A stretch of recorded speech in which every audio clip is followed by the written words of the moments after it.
Hello, I'm calling to order this special meeting of the Planning and Development Council of the Town of Oakville. We're meeting today in Committee of the Whole in just a second for workshop purposes. And the meeting has been called so that Council may further discuss planning matters in Northwest Oakville. We're not making any decisions today, but we are at an important juncture. Both the town and the region are in the middle of official plan review exercises. So Council has the opportunity to update the land use policies that will determine the future look and feel of these areas. Our urban structure official plan amendment identified a couple of key locations to provide for a better mix of uses. The Hospital District and Palermo Village, north of Dundas Street, have the potential to be unique urban communities for new residents and new jobs, but also to provide amenities important to the broader community surrounding those intersections. As we are now, or as we will be in Committee of the Whole in just a second, we are able to relax our rules, and I'm going to turn to Neil Garvey, our new Commissioner of Community and Development, to get us started. But first, I'm going to ask for a councillor to move that we resolve in a Committee of the Whole, Councillor Lischina, and a seconder, Councillor Palmer. Any objection? Madam Clerk, the motion carries. Mr. Garvey, you have the floor. Welcome to, this is really your first starring appearance in Council. So over to you. Thank you, Mr. Mayor, and members of Council, and members of the public who are tuning in. And it is a truly great honor to be at this podium and presenting to the town of Oakville. I am thrilled to be part of this community and its future. As the mayor so aptly put, this is a continuation of the November meeting where you considered some of the policies and outlooks for the communities of the Hospital District and the Palermo District. As the mayor mentioned, we're not looking for decisions today, but we're looking for your guidance and your input into the future of the look and feel of those communities. By way of prompting, who would have thought a year ago talking about employment would look as vastly different today? So this is your opportunity to think broadly. The Hospital District, as I mentioned, we're going to be talking a lot about employment. What does the look and feel of employment look like in the future? How are we going to relate to each other in that community? How are we going to connect with the natural environment? And mobility issues, how are we going to get around? This is your opportunity to dream a little bit and to give us your vision of those communities. The first piece we're going to explore is the Hospital District. And Gabe Charles is going to walk us through a bit of context slide so yourselves and the community at large can get a feel and sense of what some of the issues are and where we've been. The second part will be Kirk will walk us through the Palermo District Plan and a facilitator discussion. The hospital discussion will be facilitated by John Matheson with his colleagues as well. So at this point, Mr. Mayor, I'm going to turn things over to Gabe Charles to walk us through the Hospital District and some context slides.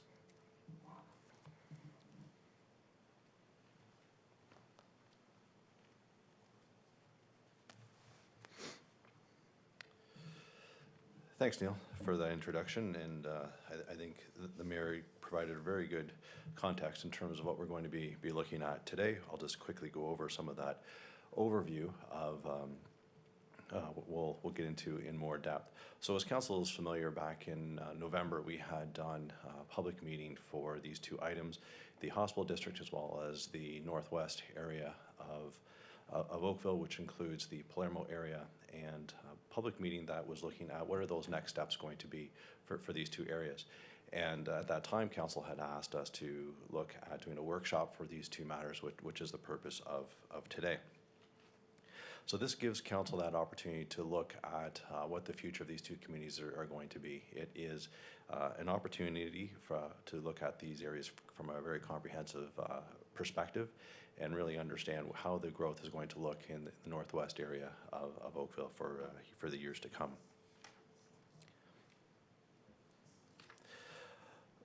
So we always start at the beginning, which is our urban structure. This really is our framework. It's the skeleton from which the planning goes into Oakville. And it establishes those key areas in the town, including what I'll call the backbone of the area, which is the NHS. It identifies those centers and corridors, as well as the areas where we will be looking at future bus rapid transit opportunities along Trafalgar and Dundas, as well as along 25. What the urban structure also provided was that opportunity to look at additional growth areas. One being around the hospital as that center for healthcare and employment opportunities, as well as one around Palermo, Dundas, and Regional Road 25. And as an area for further study, we obviously have the boundaries of Palermo to the south, and then it really was a matter of what does it look like as we start to go to the north.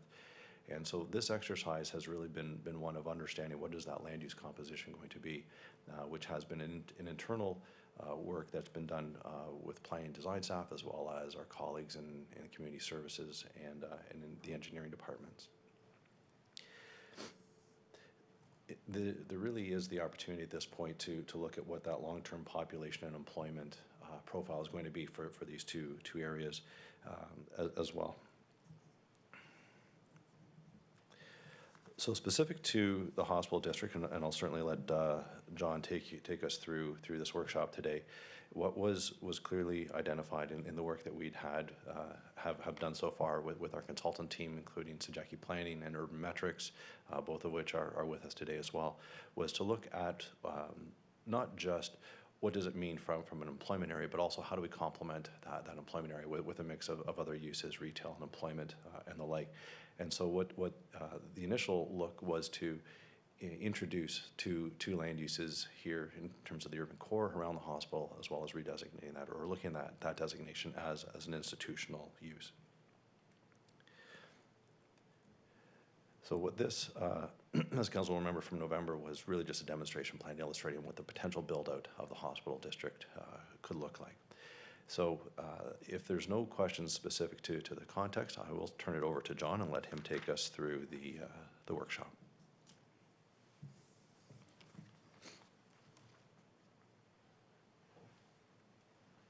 Thank you very much, Kirk, and it's really nice to see you all. It's certainly a lot of familiar faces, and it's nice that even though the emergency situation is what it is, that we're still able to meet in this way. We're quite determined that this format of meeting not get in the way of what a workshop should be, which is an interactive exercise. And so what we're planning on doing with you is to provide you with a quick briefing on some of the key components of what the findings were as a sort of a reminder, and then to move into taking you through a series of questions. Now, Madam Clerk, I'm just going to share my screen to put up the workbook, which I believe has been provided to you. Well, I will just take a moment and do that and pause so as to not commit the sin of embarrassing myself while I deal with both words and technology simultaneously.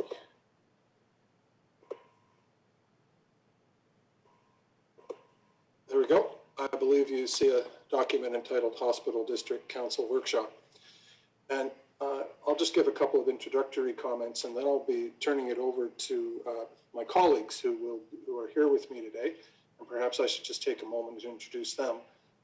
You will see both David and Ed Sejeki of the Sejeki Planning firm, and you will also see Chris White of Urban Metrics, who were the two leads on this project.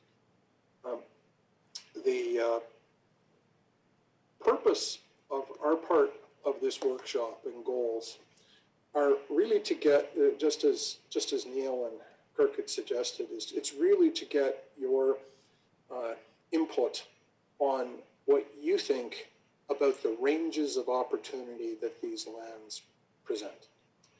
Because fundamentally, that's the most important thing here. These lands are an opportunity, but like all opportunities, you know, they can be optimized or they can be minimized, and of course, oftentimes success is in the eye of the beholder.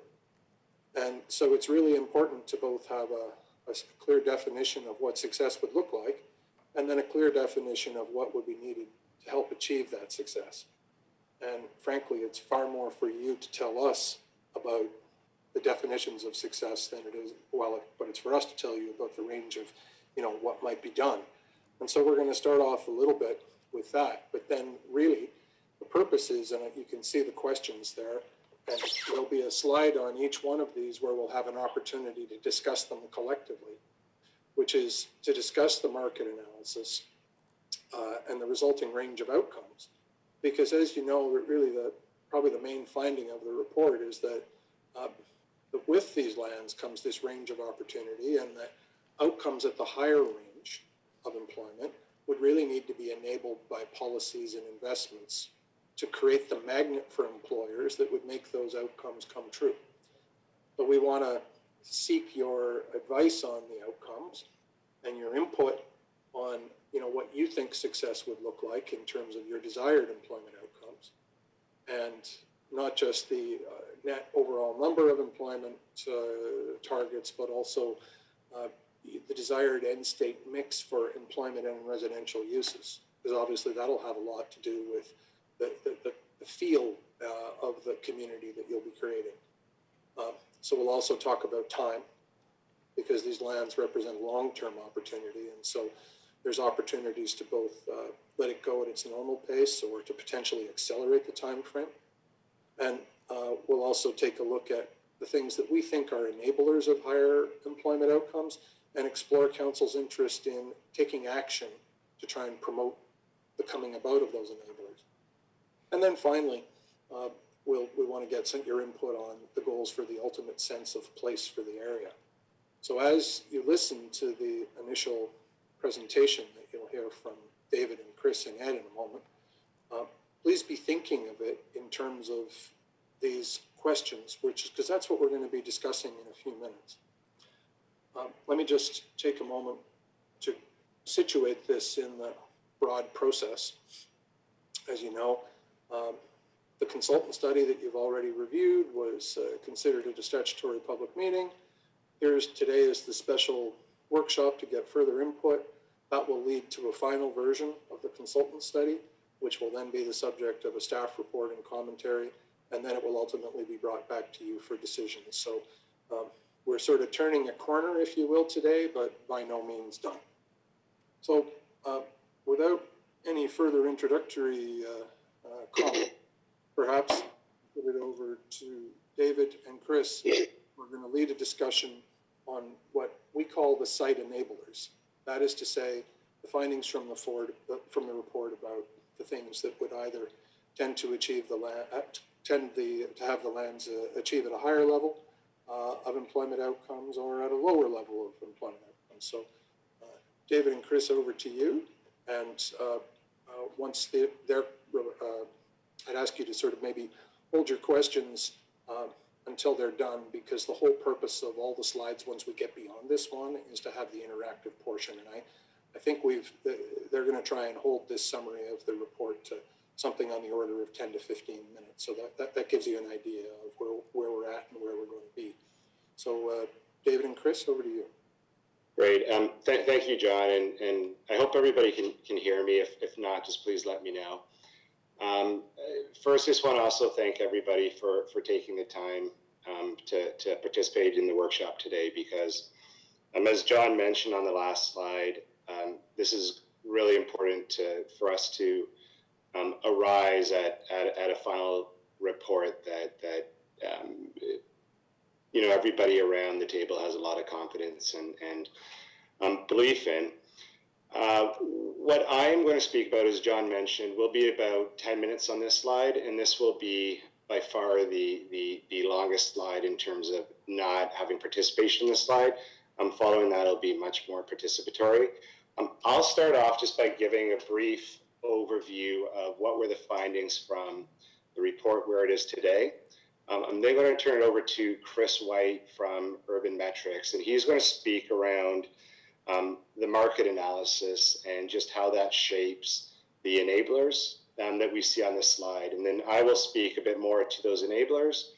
and then we'll turn it over to John again to really get into the workshop component of the report, of the session itself. So in terms of the report, what I'll walk through is the schedule for how we got to where we are today, the 7 key directions that were recommended from the report. I'll walk through what we've called the preferred planning and development framework. So that really divides it into the idea around having, which will come up today as a question, which is having the site divided into precincts, talking about the recommended land uses from the report today, building heights, and very briefly, I'll speak on open spaces and the transportation network. I also want to speak to the horizon, the time horizon, and what the report is projecting right now in terms of people and jobs. But we're going to ground that quite shortly after that in terms of what the market analysis is saying and where we believe we can be in terms of a range. But John will again work with everybody today to have that discussion. So in terms of the schedule, it's been about 2 years now since the study commenced. It's been divided into 5 phases. The first phase was focused on background research, baseline, and vision. And that took place from February 2019 to October 2019. Overlapped with that were the development of scenarios. So what we have right now is what we're considering the draft preferred scenario. Initially, 2 draft scenarios were prepared, and those were shared at a public workshop in November 25th of 2019. 2 concepts were shared at that session, and building heights for the 2 options were identified as being up to 15 stories. Scenario development concluded around, I would say, winter of 2020, so January, February. Technical briefs were also underway at the time, so that includes the market analysis. It includes looking at the municipal services, so stormwater, water, wastewater. It also includes a transportation study and a fiscal impact analysis looking at what are the costs of all of this and what are the revenue that can be generated. Using all that information, we developed the area-specific plan, and as John mentioned, I believe that was presented in November. And right now we're in the stage of finalizing that plan, which following this workshop, I believe we have about 2 weeks, at least for the consultant team, to pull together an updated study. And we're in the 5th stage right now, which is enabling the plan, which is around the official plan amendment and ongoing guidance. Based on a few of the existing conditions that we had at the time the study started, there were a few conditions on the ground that we had to consider, and those were the Erin Oak Kids Center, the All Seniors Center, phase 1 of the Oakville Green Project, and all of these were carried forward into the final report and the final recommendations, as well as obviously the hospital itself. Another initial existing condition that we had and then was removed from consideration, but I understand that it may be working its way back into the study as well, is the provincial courthouse. So we understand that's a topic of discussion. In terms of the 7 key directions that were developed from the study, I'm just going to read those, or not read those, but I will speak to those now. So the 7 key directions were that the hospital district will be guided by green connections that will incorporate nature into the hospital district and connect it to parks and green spaces. Focal points throughout the hospital district will create a sense of place and ease of accessibility. Environmental resiliency will inform an eco-friendly, innovative site design that embraces natural features. There will be a pedestrian-oriented street character that will be incorporated throughout the hospital district. Connectivity will be increased through a grid-shaped street network, as well as mid-block connections. Land uses and densities will be planned based on surrounding context and use. And the hospital district will take the shape of an urban campus with the Oakville Trafalgar Memorial Hospital at its heart. Using these 7 key directions, a preferred development and planning framework was created, and that was based on the the development of 5 precincts, and the 5 precincts started, and I realize that there aren't any images here, so I'll do my best to describe it. But along the western side of the study, so just west of the hospital itself, there's the office focus precinct, and that was identified to be a focus for office development. Just north of that, that is north now, and no, sorry, just one second.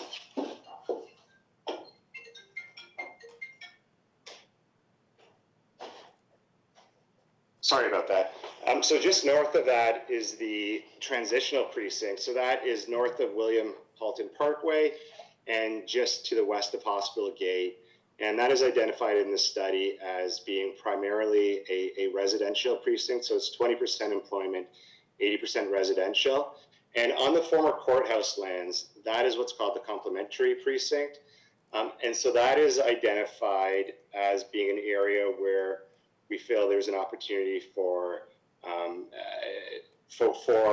complementary uses that really complement the hospital lands itself, both in terms of retail uses that complement hospital, but also there could be an opportunity there for institutional uses. And we do understand that there may be an opportunity for the courthouse to work its way back into the plan.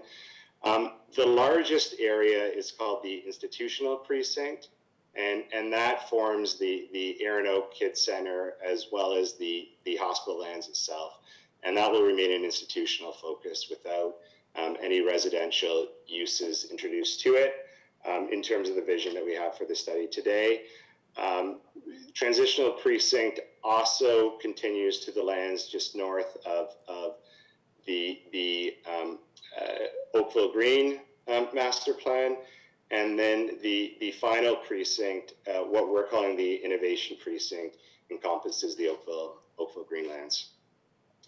In terms of land uses, there's really 2 land uses that are identified for the site. So again, around the Aaron Oaks Kids Center and the hospital itself, those are all institutional land uses. Well, the remaining of the site is designated as urban core. So those are mixed-use destinations that permit both employment and residential uses. In terms of building heights, the site is primarily considered mid-rise with some areas for taller buildings. And so it ranges in height from 6 to 15 stories. What I'll speak to next, just before turning it over to Chris, is the initial projections around densities. So the study, as it is laid out right now, is identified to have 17,500 jobs and residents. So that works out to a ratio of 10,600 jobs and 6,800 residents. Chris will describe how that is an ambitious target. Initially, the employment projections that we had from the market analysis were showing numbers closer to 5,000, and it'll take a series of enablers to really be able to reach this higher target and to perhaps exceed it. And it also works out to a overall density of 150 people in jobs per hectare. So with that, I'll turn it over to Chris, and he'll walk through some of the findings from the market analysis. David, and good morning, everyone. So as you've heard from both John and David at this stage, our role on assignment was to prepare a number of the supporting technical briefs, one being more focused on the underlying market, the real estate market conditions, and another which focused a little bit more on the fiscal impact implications with respect to cash flows and kind of the financial considerations from the perspective of the town.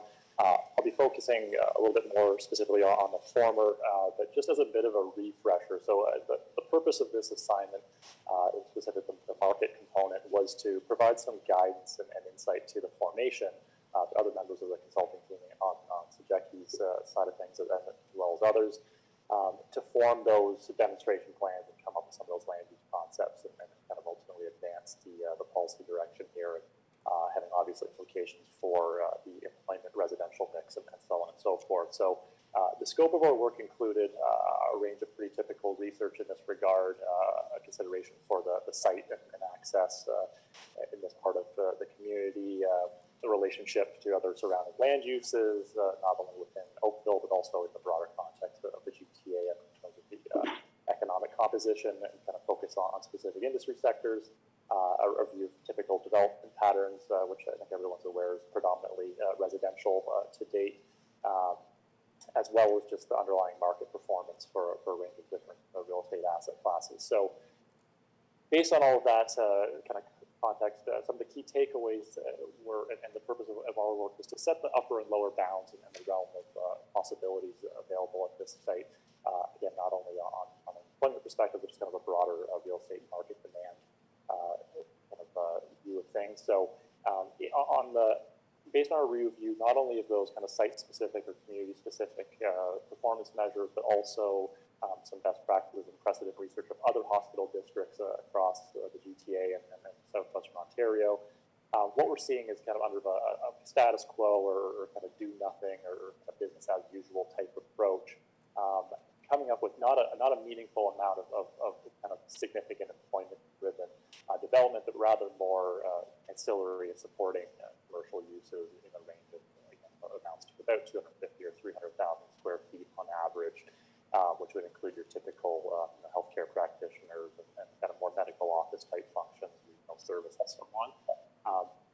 And I think what we've seen based on all the performance measures is that absent of certain interventions, there are some challenges with respect to achieving a kind of a more significant bump above that. And some of the kind of specific elements that we identified as being critical to achieving something above and beyond that status quo would certainly be access to higher order transit, certainly with the understanding that there's bus rapid transit infrastructure being in place, but again, absent kind of more higher order subway equivalent type access is going to be a challenge to compete with other areas of the GTA, as well as which could be identified and can serve as a focus for kind of future efforts here forward, is the identification of a major anchor institution or employer that could serve as a catalyst.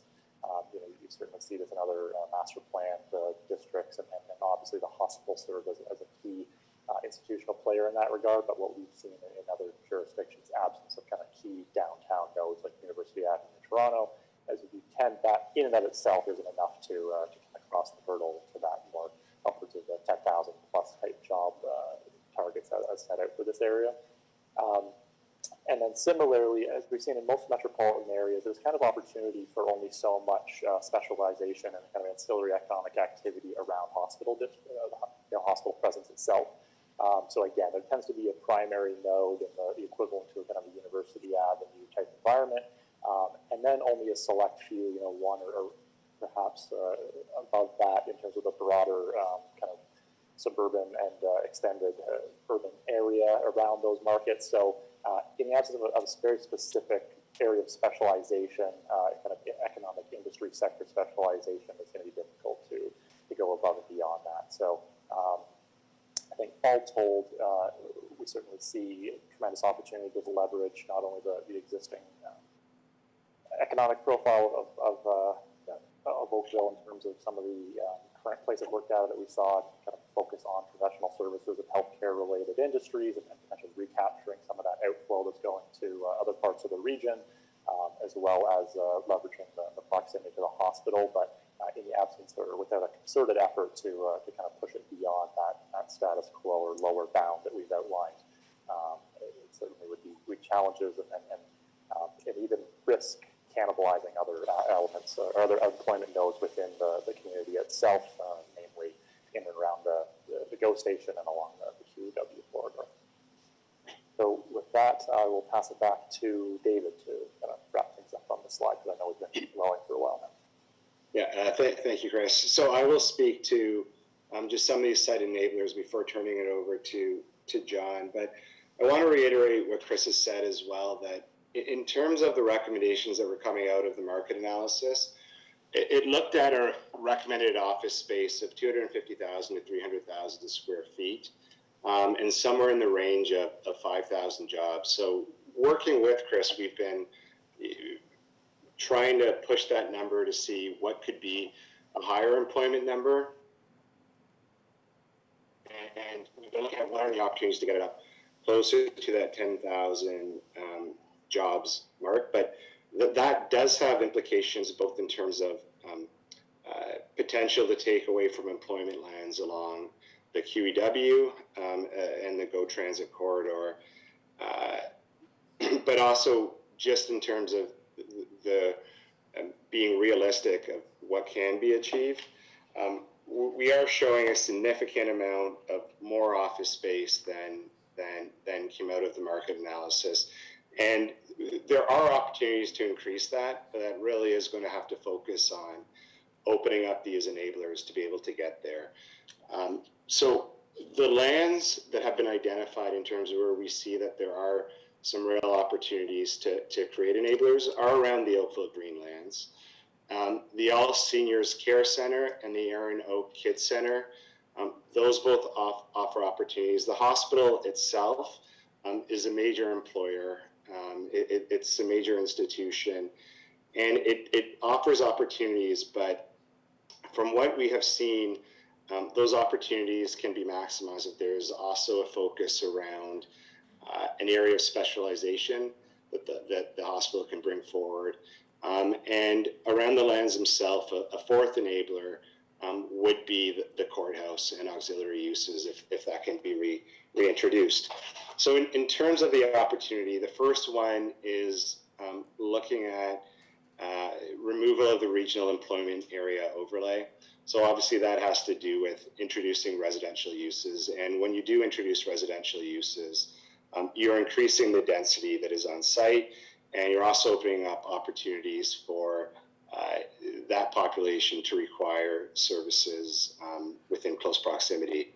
A campus of care, really looking at how the area can focus on seniors care is an opportunity, as is with the access to natural heritage lands, to parks, to looking at the future of environmentally friendly buildings, environmentally friendly design in terms of low impact development, as well as energy systems, and with the lands targeted for district energy too. So really focusing on climate resiliency.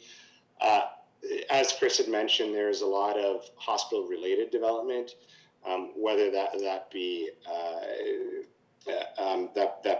related to pharmacies, that be related to research. There's the opportunity for that. And then if there's an opportunity to attract a special research or commercialization area, those can all be game changers. In terms of the enablers, there's the Minister's zoning order, which we know one is already in place for long-term care. Opportunity for further provincial investment and economic development opportunity.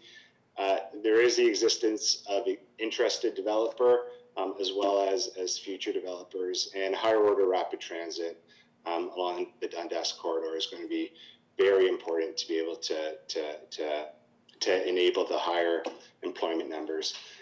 The time frame for the study is a 20+ year time frame, and as we're working through the workshop, we'll be talking about ideas around what we think can be achieved both in the short, the mid, and the long term. So with that, I'll turn it over to John, and he'll start on the workshop component itself. Thank you. Thank you, David. So, I think probably one of the most important phrases from that is there's an opportunity, but to achieve it, it's going to take a concerted effort. And so this slide tries to put up together in fairly stark terms the choice.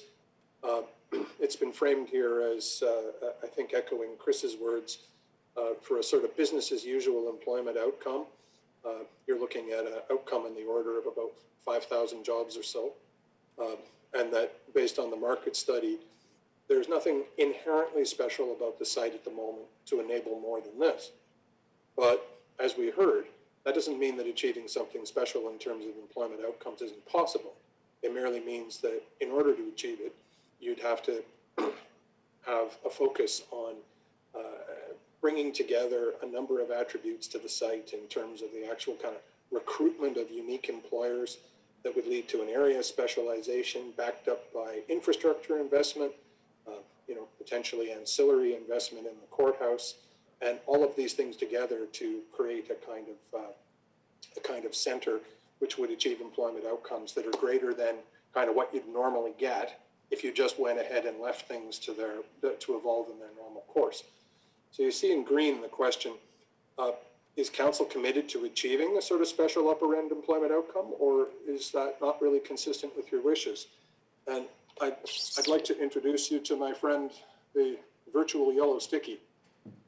Those of you who have worked with me in the past at the region or elsewhere know my addiction to such things, and I have been determined to not let the pandemic get in the way of my ability to write down what councillors think on yellow stickies.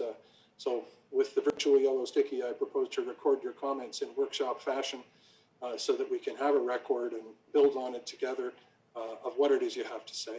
And please, if you think that what I'm managing to capture on them isn't grasping the essence of it, I always view it as a favor if you tell me rather than as some sort of correction, because I can type almost as fast as you can talk, but you can think faster.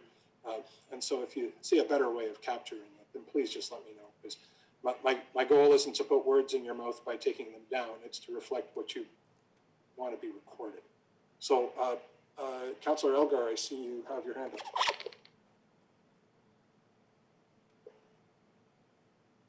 I do. Thank you. Thanks, John. And thanks for coming in the presentation. I guess, can you narrow it just a little bit to the Oakville Greenlands, which are on the south or the east side of the hospital and third line, as to what the projection is for, of the 10,600 jobs, how many of those jobs were going to be on that side of the property? Never mind the Aaron Oaks I know about, and to the west, the seniors buildings. Just refer that to David or Chris, and we can come up with it faster.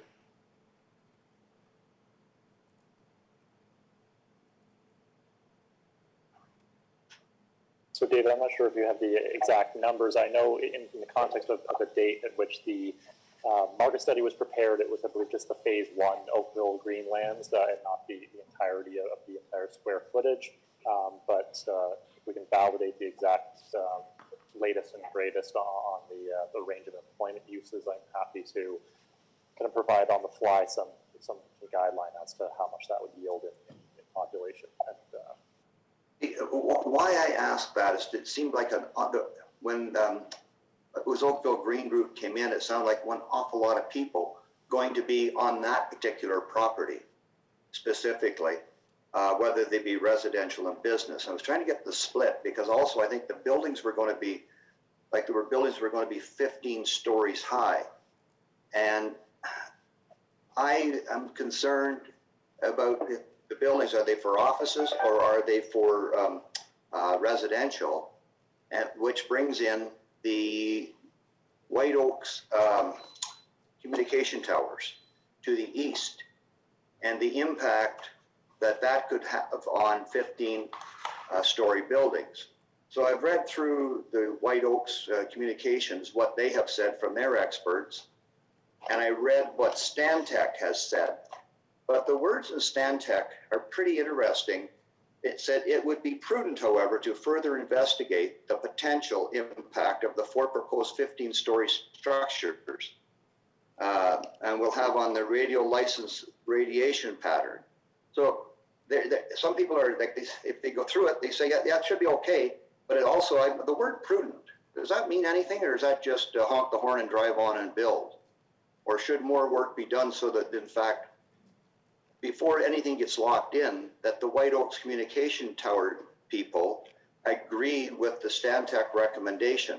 Because I am concerned about a potential corporate legal liability if, in fact, something happens, because with the RF frequencies, you've got a listing of what could be impacted. And it's actually, when you talk about pacemakers and medical equipment from seniors, I get worried. And I'm just thinking, when we're doing this, we've got to make sure we do it properly, and to make sure that the White Oaks Communication Group would agree that what has been done by Stantec, everybody agrees, yeah, it's absolutely safe, that it won't impact routers, diagnostic apparatus, computers, wireless phones, baby monitors, digital cameras, like the list goes on and on.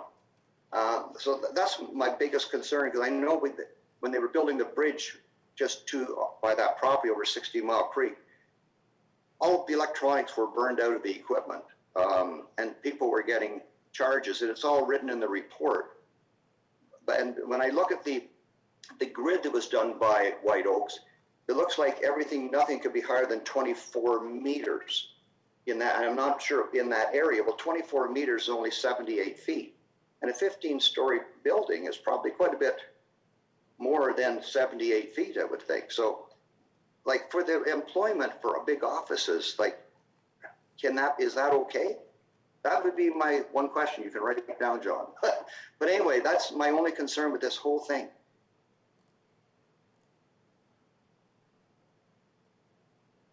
You're muted, John.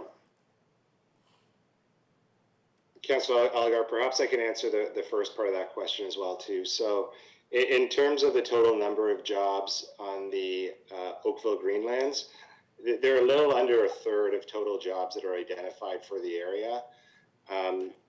It takes into consideration the phase one plan for the site. It does not take into consideration phase two plans for the area.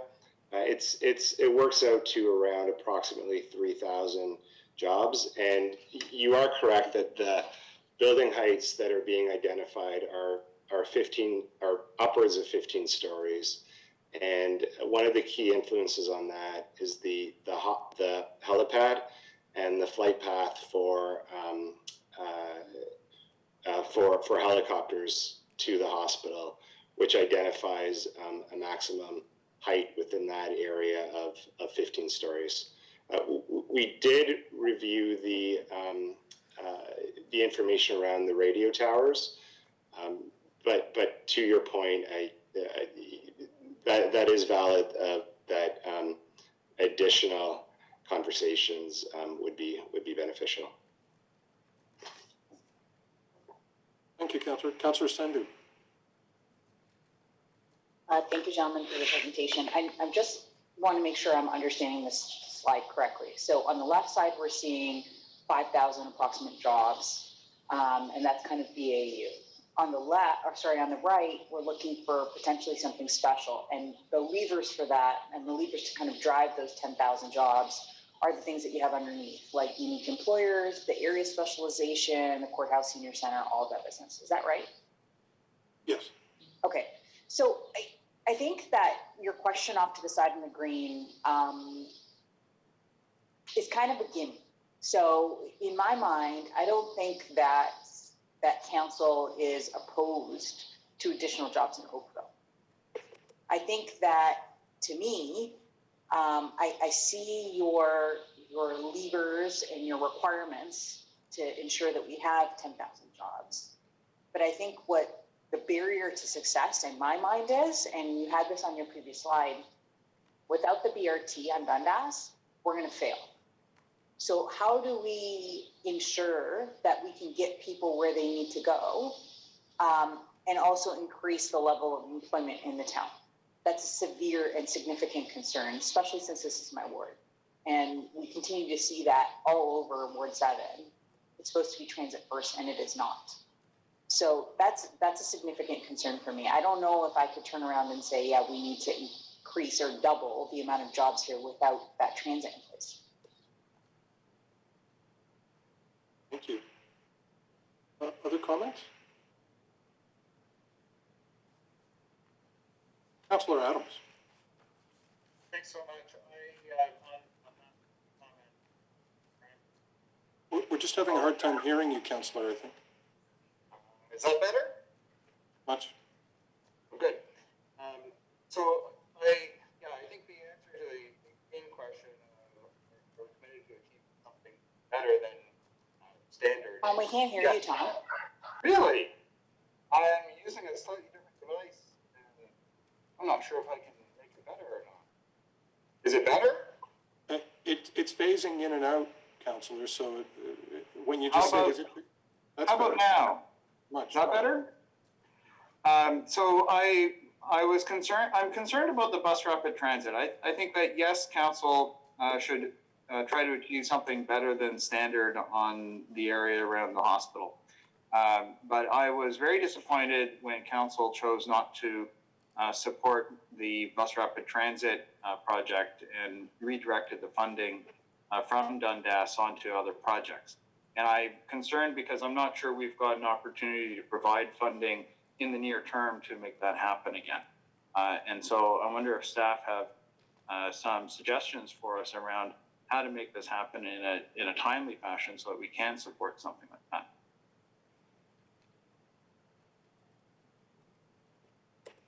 I'm not sure if anyone from staff is prepared to answer that, but it's obviously a good question. Kirk, have you got any guidance that otherwise we can defer the question until a time when it is appropriate for staff to get back? But I've captured the question.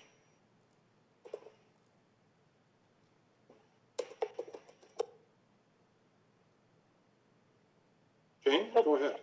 Perhaps I could try and address that question. It's a very good question on the BRT for Dundas. We do have the ability to work with Metrolinx in order to try and get that funding, although as I'm sure all of you can appreciate, that's been a difficult endeavor for us to be able to do and be successful at it. I guess I would raise the question in that transportation quite often is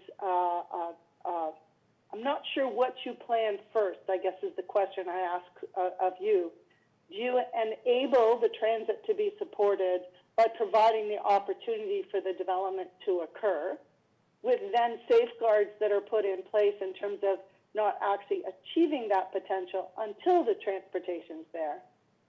And I say that because as an OP, you may want to address the broader question of what would you see as the future, assuming there is a BRT, and then through the process, you would only allow so much to happen dependent on your transportation infrastructure. By not looking at it in the context of a BRT, which is, I think, certainly in the regional plan, what the regional plan is looking at achieving is this is a transit corridor. It will, in the longer term, provide for much higher level of transit ability. If you don't establish the densities and the land use planning around that to support that, then the opportunity of achieving the BRT is, I think, severely minimized or impacted. You're going to be less likely to get it. So I'd flip the question around in terms of what kind of land use do you want along those transit corridors? And then what safeguards can you then put in place in the implementation of that land use in order to ensure that you have the transportation structure through the time period? Thank you very much for that, Jane.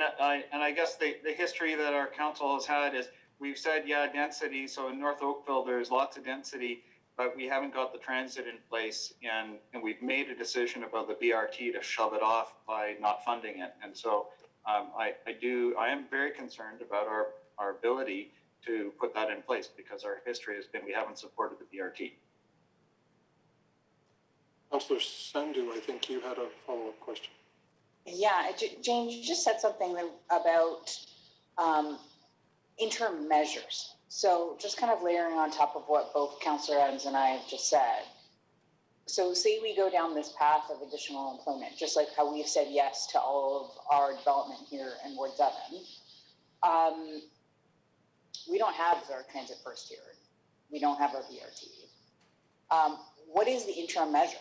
If we say yes to all this employment, what's the interim measure before we get to the level of density?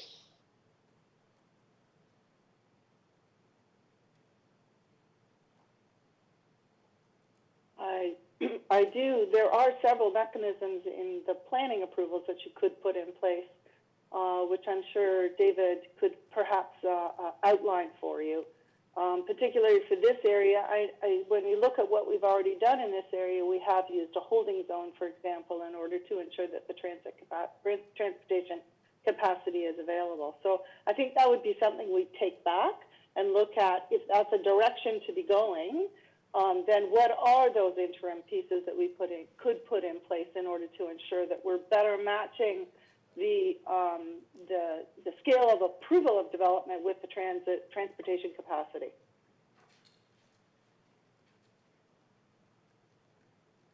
Councillor Dudek, were you raising your hand or brushing your hair? No, okay, sorry. I do that too. Any other? Yeah, Councillor Haslett. Thank you, John.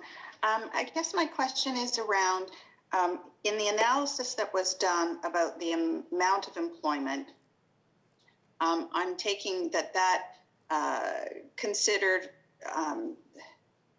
the employer's desire to have their potential employees either close to or ease of access, which is why the BRT discussion has been so important. I mean, one is you're on a BRT and you can get to your place of work quickly and reliably, but the other alternative is having your potential employment base closer to those facilities.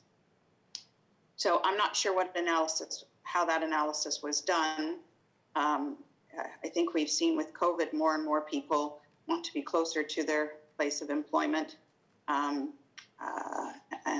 I think that times are starting to shift. So was there, can you just, in a snapshot, advise that the numbers that you came up with are based on employers that are, are they interested in having their employees closer to work? I think about the challenge that the hospital staff have right now. Thankfully, Oakville Transit has tried to find ways to adjust the schedule for people to, the frontline worker to get to the hospital and to get personal care workers to get to their jobs. Was there any consideration about how that impacts employment opportunities and how we should develop the land? David or Chris, do you want to take that? Jump at a high level. So I guess maybe one thing to keep in mind is just the nature of kind of land use planning at this level, kind of 1,000-foot view, is the nature of the market analysis in particular was kind of a high-level pass over a range of different asset classes, of which one was office, commercial, and other kind of related employment uses. So to get at that level of granularity would require a much more site-specific or project-specific analysis. So basically at the time at which a specific development project is entering the market, or they're going through detailed concept statistics and actual allocations of space and what tenants are going to occupy each floor, each unit within a building, and so on. But notwithstanding that, and actually maybe also as a quick caveat, this is all this research is based on kind of pre-pandemic conditions, and then certainly a bit of a shift with work from home. And there's certainly two sides of the opinions in terms of whether we're all going to go back to working in the office and kind of reinforcing patterns of the kind of central business district in Toronto, and that's where the majority of office development is going to continue to be, or if it's going to completely decentralize and there's going to, in fact, be opportunity in other kind of locations across the GTA and beyond. But again, notwithstanding all of that, I will say that all of the assessment, both on the market side and as well as kind of the land use demonstration and planning or the design side of things, certainly took into consideration that dynamic of the commuter shed and kind of travel patterns among and between, and kind of reinforcing what has been a good planning policy to provide opportunities for people to work closer to home. So I think in a more of a general principled approach, I'll offer the commentary from, again, just exclusively from a market perspective. Oftentimes when employers are seeking out locations for their businesses, it can just as much be swayed by where the CEO lives, or certain kind of overarching things like that, as much as consideration for employees. I think as a general kind of societal trend, we've certainly seen that in the case of downtown Toronto, where there's been there was a lull and basically no office development for a long period of time, and certain projects stalling out, and then there was a big condo boom, and then kind of the cycle that followed immediately thereafter was a bunch of employers looking to locate near that young, skilled workforce that was occupying space in that new residential development. So there's definitely a relationship, which could also prevail longer term in the case of Oakville and some of the higher densities that are being contemplated in the northern part of the community. But those are typically married or in concert with a range of other factors. Like, it's no coincidence that a lot of the lion's share, 80+% of office development over the last many years in the GTA is focused in around major transit, subway stations and commuter rail stations, and then those that offer a combination of all of the above, which is kind of notably absent in this case. So I think it's a valid point and certainly something to be taken into consideration. But again, in and of itself won't drive a significant amount of employment development without some of those other interventions or investments. Okay, well, thank you for your perspective. I guess my other question is around, you made a comment about increasing the employment being pulled from other corridors. And perhaps you could just explain that in a little bit more detail. That's more just a kind of general commentary again as to the, if you think of the broader growth trajectory of the region as set out through both the provincial policy and growth plan targets, as well as just kind of the on-the-ground actual activity of population and employment growth in Toronto and in the 905. There's only so much opportunity that's been kind of allocated to each of those municipalities that comprise that broader region. So again, in the absence of a kind of a major shock or catalyst or specific employer that really drives sort of a big magnet for additional spurring economic activity, you could treat it as much as the town of Oakville basically has their kind of reasonable allotment or what they can reasonably expect to capture in a business as usual approach. And there's only so much of that pie to be sliced and diced within the different nodes within the town as it exists today, both existing and potential future. So if you're kind of dealing with a generally finite or kind of specific idea as to what that global target is for the entire community, again, if you start to exceed that without going, fundamentally changing that, altering that trajectory, it becomes just a risk factor. It's not to say that it will happen. It's just something to keep in mind that you could then be kind of undercutting or compromising the health of those other nodes potentially. Perhaps I can comment to that as well too. So the projections for or target for North Oakville as a whole are 10,000 jobs. And the plan is identifying 10,000 jobs for the hospital district itself. So without that special enabler to get that to that number or to increase that number, it's taking up a very large proportion of jobs that are targeted for a broader geography. Councillor Robertson, I think, had her hand up next, and then Councillor O'Meara, and then Councillor Parmar. My question just goes in the same tone in terms of opportunity right now in getting research to be a really good base around that hospital. I see the hospital as being so central to Toronto, to Hamilton and McMaster, to all the different teaching zones. How much are we scoping out research in the area of something like vaccines and vaccine development and things like that right now that could really put us on the map and even get to a manufacturing type level of work with that kind of industry? So, and do we seek that out? Do we let them come to us, or are we actively working on something like that?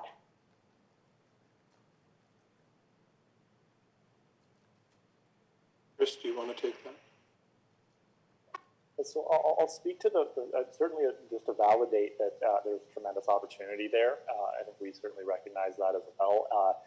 I will caution that that's going to be a multi-horse race, and it's kind of, as trends go in economic development, everyone wants to have an aerospace cluster, and everyone wants to have advanced manufacturing and so on.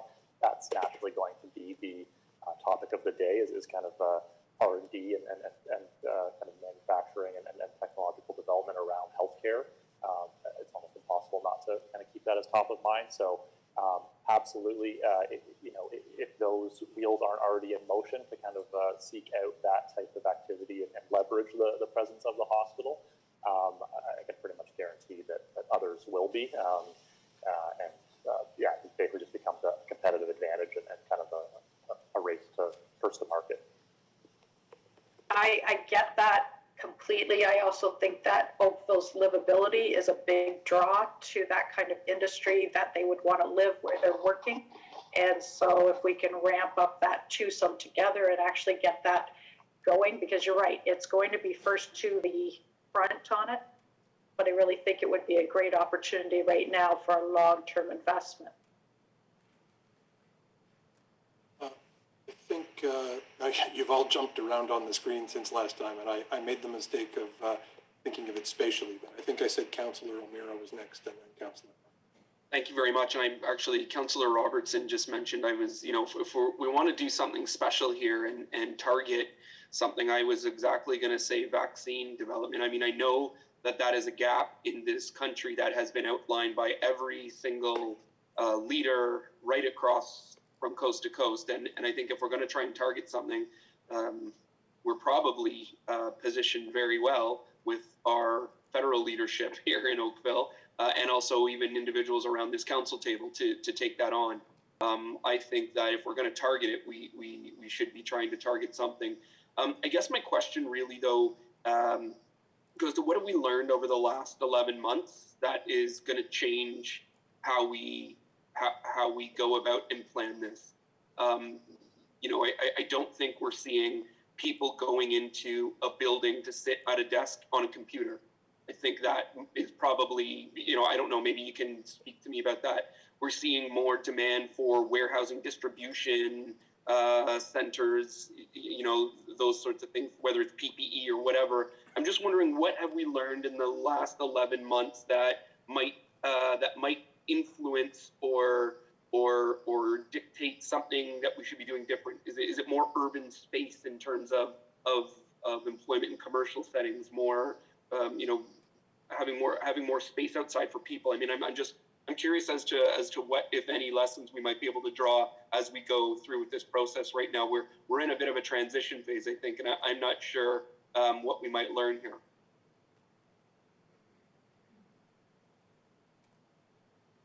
Chris or David, do you want to start?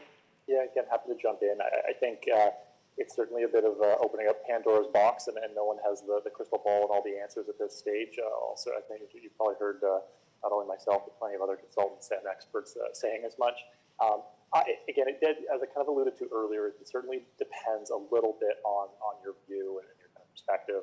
I think what we saw over the last pandemic period, there tended to be announcements from people who had, major players who had a vested interest in the office market or, commercial real estate, who were saying, oh, everyone's going to come return to the office and everything will be fine, it'll be a return to normal, kind of just like a blip on the radar, albeit a large one, and everything will bounce back. And then there's the, again, complete contrary argument whereby, people have got a taste of working from home, and that will be kind of a completely new world of how we work and how we operate as an economy. I personally, and based on our experience and kind of ear to the ground and experience with other projects that are still in the development and approvals process, and kind of forward looking and thinking into what will be, I tend to be pretty bullish on certain select submarkets continue to be very strong. Again, that tends to focus in and around the kind of downtown financial district in Toronto and wings thereof, along the eastern waterfront and the kind of downtown west. And then beyond that, there's, again, kind of a definitely a concerted opportunity, but across the broader kind of 905, but again, tending to trend towards more the likes of the Vaughan Metropolitan Center, Mississauga City Center, and Markham Downtown, and other places that have maybe been a little bit earlier on in the process. Obviously Mississauga has been developing their downtown for probably longer than other 905 municipalities, just in terms of the timeline of growth in each of those communities. So a location like North Oakville would be, can certainly challenge from that perspective.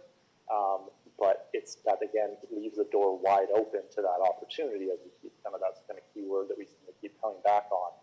That if there is that light, that there is an opportunity to kind of leverage more of that work closer to home environment and so on and so forth. People are still, no matter what, tends to be industry specific, but people are going to need some form of office space to kind of meet and gather and have face-to-face interactions.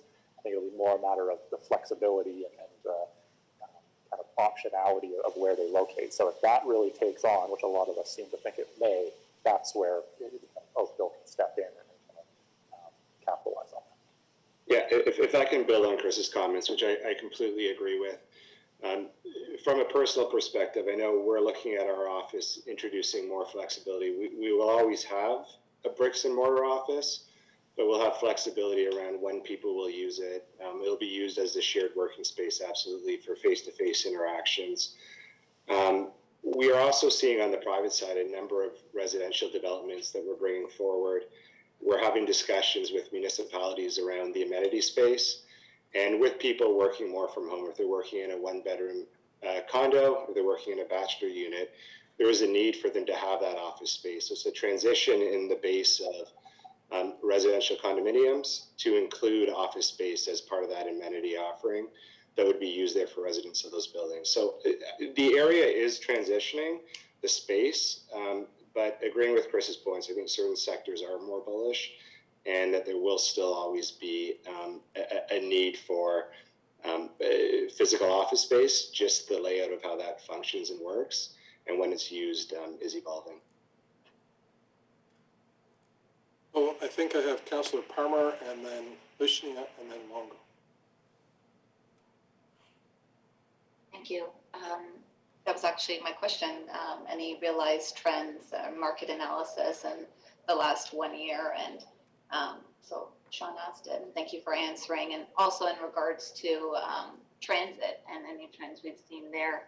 I know some people are less inclined to take transit these days, and just, it's kind of, I guess we're unsure of what will come in the future. But also I know there was a question to staff about our ability to invest in transit and our ability for funding, if there's any funding opportunities. And I think I would like to see some more information on, how much of these different options, how much of the plan relies on rapid transit. So, I think even if we went with business as usual, that there would still be some investment needed in transit, or if we went with something special, or maybe if there's an in-between, how much, how far we go will determine how much investment we need into transit and how we're going to achieve that. So I would like to see that aspect of the plan before we do make any solid decisions. Thank you. I don't know if anybody wanted to respond to that or if I can move ahead. So then, Councillor Lishina. Thanks, John. Yes, Lishina. Okay, so when I'm looking at this slide regarding achieving something special and then at the enablers, it seems to me that it's quite dependent on other levels of government. And so I guess my biggest question is, is it the chicken or the egg? Do we need to secure, investment from the provincial and federal levels before we build, or do we build and, they will come? So I'm, that seems to be, to me, the forefront of actually trying to achieve something special. And if the answer is the first, being that you need to secure other levels of government investment, then we have our work cut out for us, given the pandemic and everything else that's going on. So that's just the comment I wanted to make. I just, as a person who spends a lot of his time trying to get the federal and provincial governments to do things, I think there's always somebody who did build it. Look at Hamilton. Hamilton is just Hamilton. Hamilton's grown since it was founded, and it has needs that have evolved organically, and there'll be lots of other municipalities in the same position. I think what Jane was saying earlier is really important, which is the decisions you make that foreclose the opportunity for demand are the things that make sure that you never have the market case for building and investing in things like BRTs. But if you waited to get a commitment for the future, for the BRT that you will need in 20 years, there will always be somebody ahead of you because we always need more infrastructure investments of that kind. So I think it's a very wise question that you're posing to consider in light of, you know, the way all the pieces will fit together. Councillor Longo. Thanks, John. Just wanted to kind of build on some of the discussion on the hospital and research. I think one of the things we want to consider is what would attract research and healthcare, you know, med tech companies to a place like Oakville. There's adjacency to the hospital, which is noted. But if you look at UHN, you look at Sunnybrook, you look at St. Mike's that have huge research departments. The question I would ask is, you know, what is Oakville Trafalgar Memorial Hospital's research department like? Who's working there? What's their growth like? And can this area become kind of a health tech location for companies outside of just, you know, working with the hospital? But you know, Stryker has a huge distribution center in Waterdown, which is a med tech company. And I guess the other thing, I think vaccines and PPE, those trains have left the station from an opportunity. I mean, you've got a whole bunch of companies that are trying to look at vaccines. I'm not sure if that's something that we're going to build on. You know, the timing for this to be built out, I think, would be beyond that. You've got on the PPE front, you've got 3M, you know, with the Brockville plant that's going to produce 50 million N95s on an annual basis, which is well more than anything that Canada can even use. So I think it's understanding, you know, from economic development, what would be needed to attract those types of industries, and then are we creating that environment to attract them? So I think rapid transit, being able to get people to work efficiently, you know, less reliance on cars. You know, we know that Oakville is very livable, but will that attract those industries with the adjacency to the hospital? And is it just by default, because you have a hospital, you're going to have research beside it? I don't know if that's a leap to be able to do that. I think you have to talk with the hospital. I think you have to talk with industries. I think the proposal put forward is interesting, the way it's kind of the mixed environment between, I think, hotel convention, having, you know, med tech, having research. You know, I think there's more than just having the location. I think there has to be, you know, figure out what we need to be putting as that infrastructure to then attract those businesses.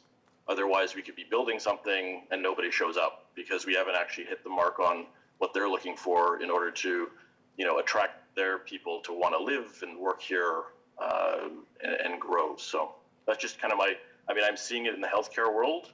Like vaccines are hot today and PPE is hot today, but it will be gone tomorrow. We saw that with H1N1. We saw that with Ebola. We saw that with different pandemics. So we have to kind of see something that's going to be sustainable, that will, you know, keep the employment there, will keep the either research or development of products, services in that health sector, you know, keep the interest in Oakville as being that center. Like, you know, Boston is like that now with medtech. You know, what's that kind of incubator opportunity that we can kind of, I think the great opportunity that we have in this space with the adjacency to the hospital, but I would validate those assumptions before we dive into it. Anyway, those are my thoughts. Great. I have Councillor Giddings and then Councillor Moore. Thank you very much. Further to Chris, when he mentioned other projects that are in the pipe, and Councillor Longo, he just talked about sustainability and the possibility of a incubator type of effect.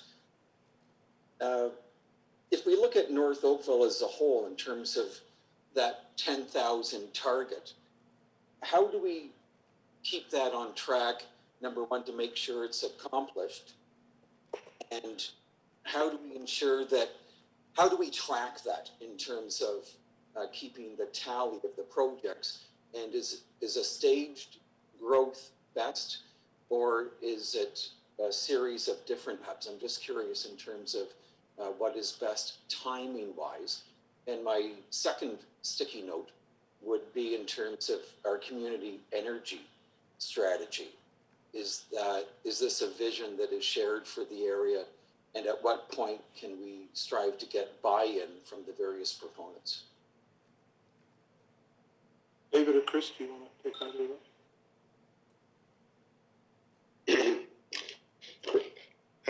Sure, I can start, and Chris, please build on what I'm saying. But with respect to how do you track employment numbers,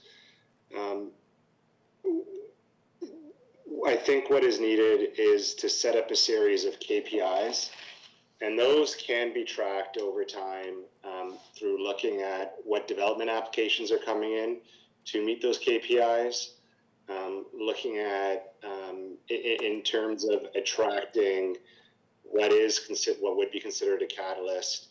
Are we meeting capital budget requirements to be able to support that?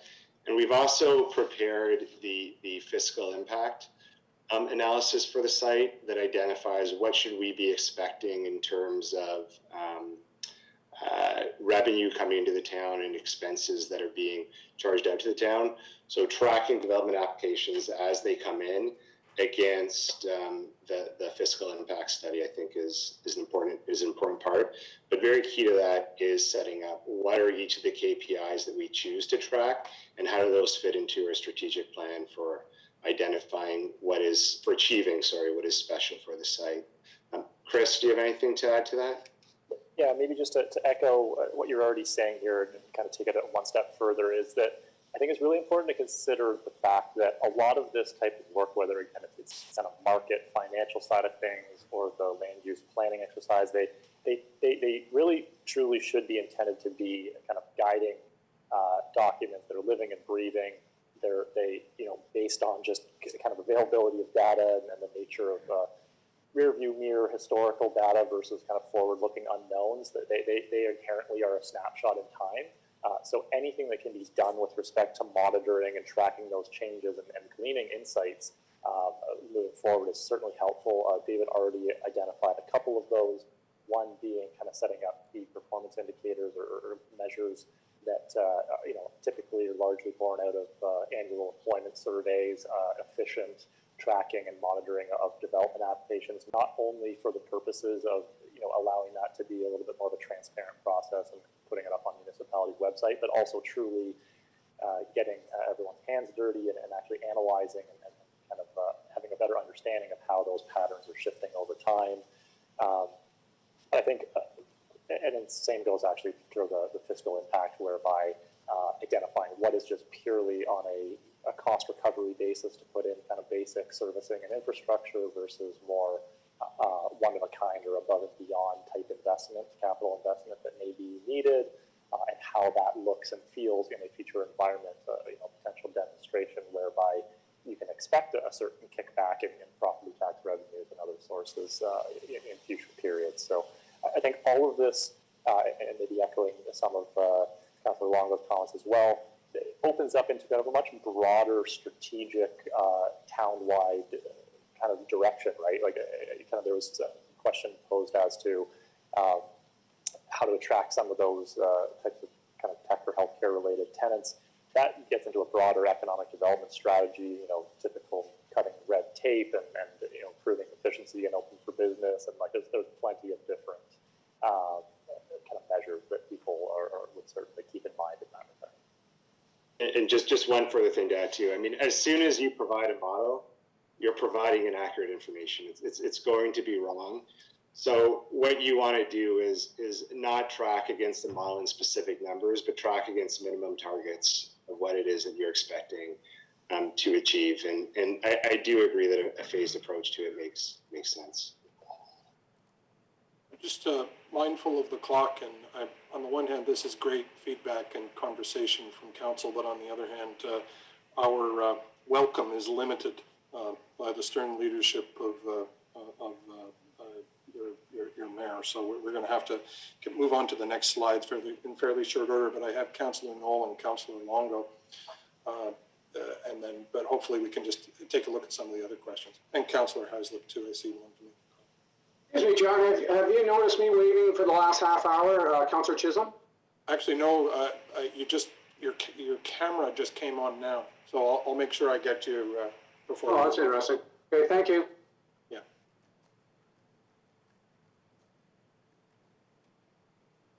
John, it's Jeff. Am I up next? Yes, thanks. Okay, thank you.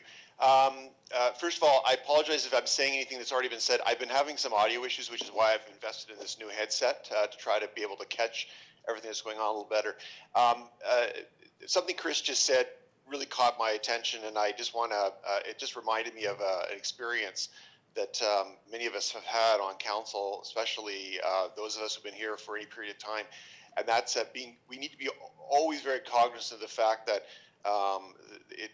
the planning is a snapshot in time, but we have to make sure that we create as bulletproof a plan as possible, because we have examples in Oakville where we've had great and lofty plans of thousands of jobs and synergies between Main Street and residences and all those sorts of things. And I specifically speak of, for example, the Uptown Core, which was approved about 25 or so years ago with great fanfare about all the number of jobs and opportunities that were going to exist. But it's become basically only a small piece of what we had originally planned. So whatever we plan has to be, first of all, I think as bulletproof as possible in terms of deliverability of the goals, not just a lot of great words and awesome pictures to demonstrate those words, but realistic planning that can be delivered within our lifetimes, and not to fall into the trap of, for example, like I said, the Uptown Core.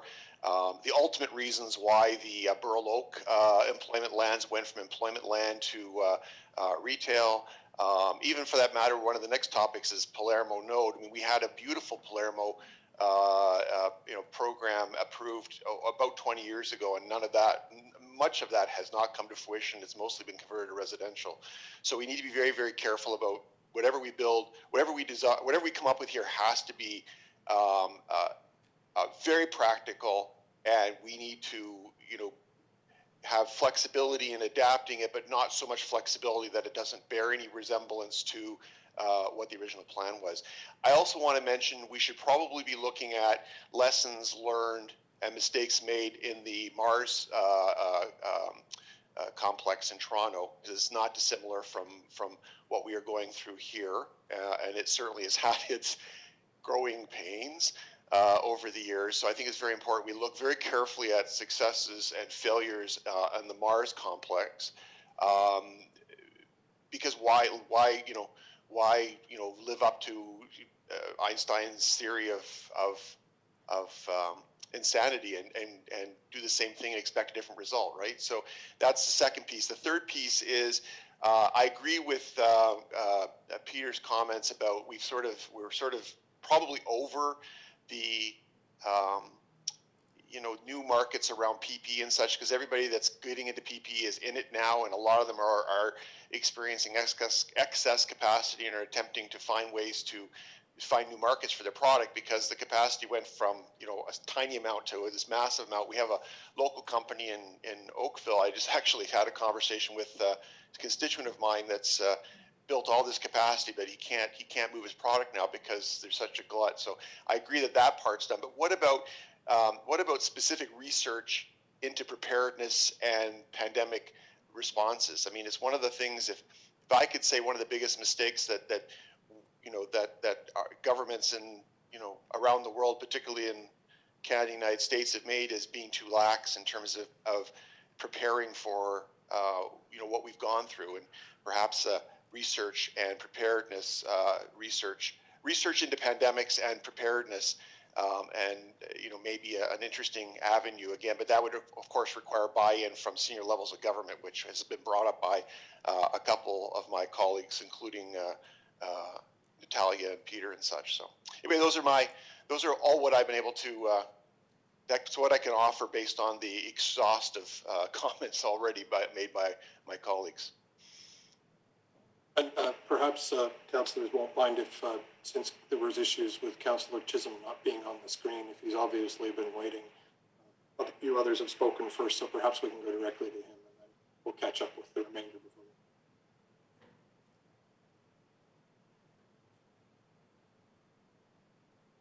Councillor Chisholm, you're still on mute, I think.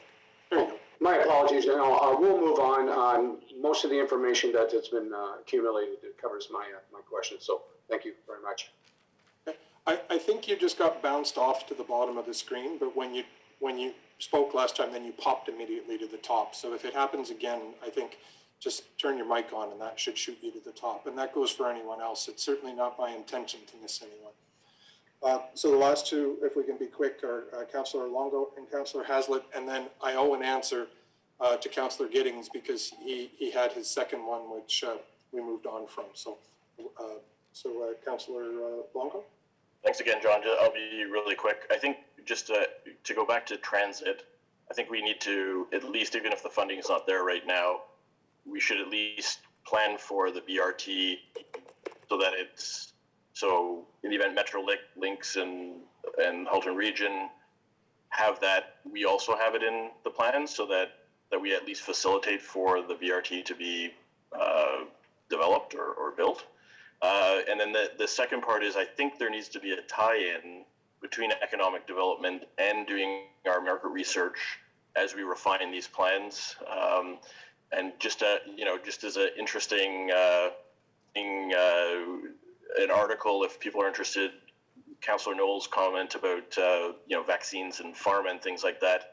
The National Post Financial Post ran a really interesting article by Paul Lucas, who used to be the CEO of GSK, as to why Canada has not become friendly for brand name pharma companies to do any research and development and production in Canada. It gives you, and as Councillor Knoll mentioned, it's multi-jurisdictional, but it starts with the federal government. So, we have to be cognizant of that if we're going to plan for something, but quite frankly, nobody wants to come. If they build it, will they come? That's, I think, something we need to be cognizant of.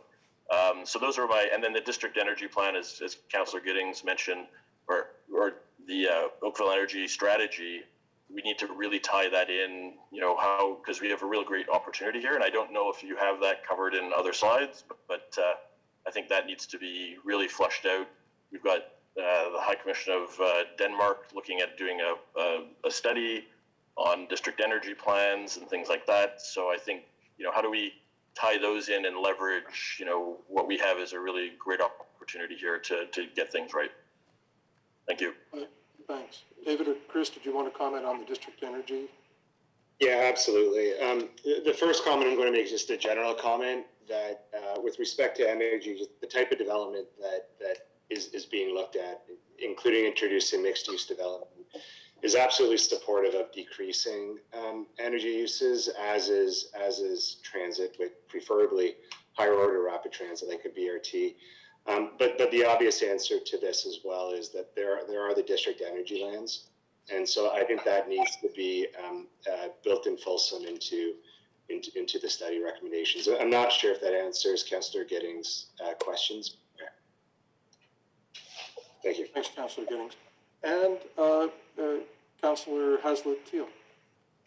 Thank you. I just wanted to, I think that the conversation about KPIs, the question that's on the screen really does require us to know, so where are we at in terms of the growth target that we are told that we must achieve, and what are the compromises that would have to be made, or the compromises have to be made if we in fact made a special effort to increase the numbers, because perhaps it's clearer to others, but before I would want to answer that question, I would really want to know where are we and where are the other risks, and what are we foregoing if we don't find ways to use your words, enable a higher employment number here. And I certainly concur with Councillor Knowles' wise advice that we need to learn from some of the big dreams that were out there, and why did they not materialize? And what, I take the point earlier that I asked a more granular question, but in fact, it's at the granular level that people live and experience our community. And so to me, we need a workshop on, what have we really learned, and how are we going to do it better and differently, and how are we going to benchmark ourselves against others in terms of doing it better and differently. Thanks. I'm going to jump us to the next slide just to try and make sure that you get a chance to deal with the range of the questions that we were hoping for some guidance on.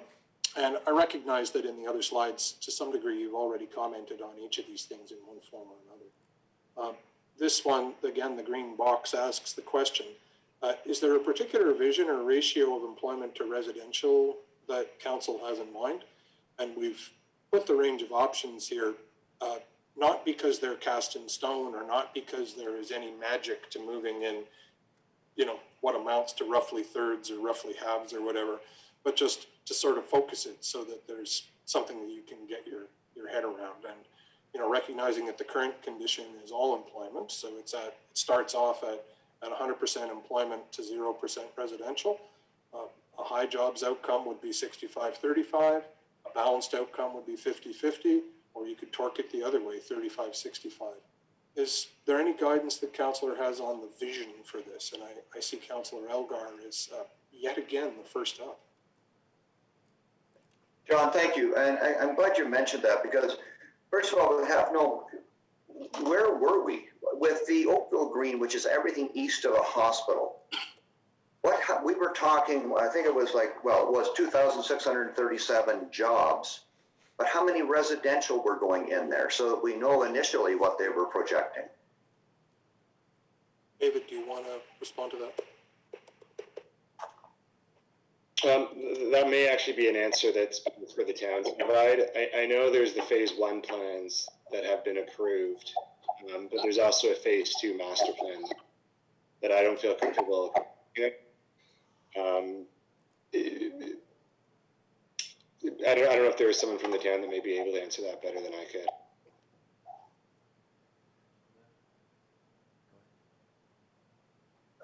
Maybe not. If there's not, my concern is it's a lot about the transportation impact study. What it showed is the information coming from the proposal was that it was represented by at least 21%.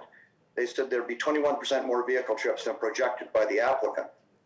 So then you get into the transit side, and it's been talked about, but the rapid transit along Dundas, which is supposed to be by the province, yeah, they should be coming up with the funding, but never mind that transit.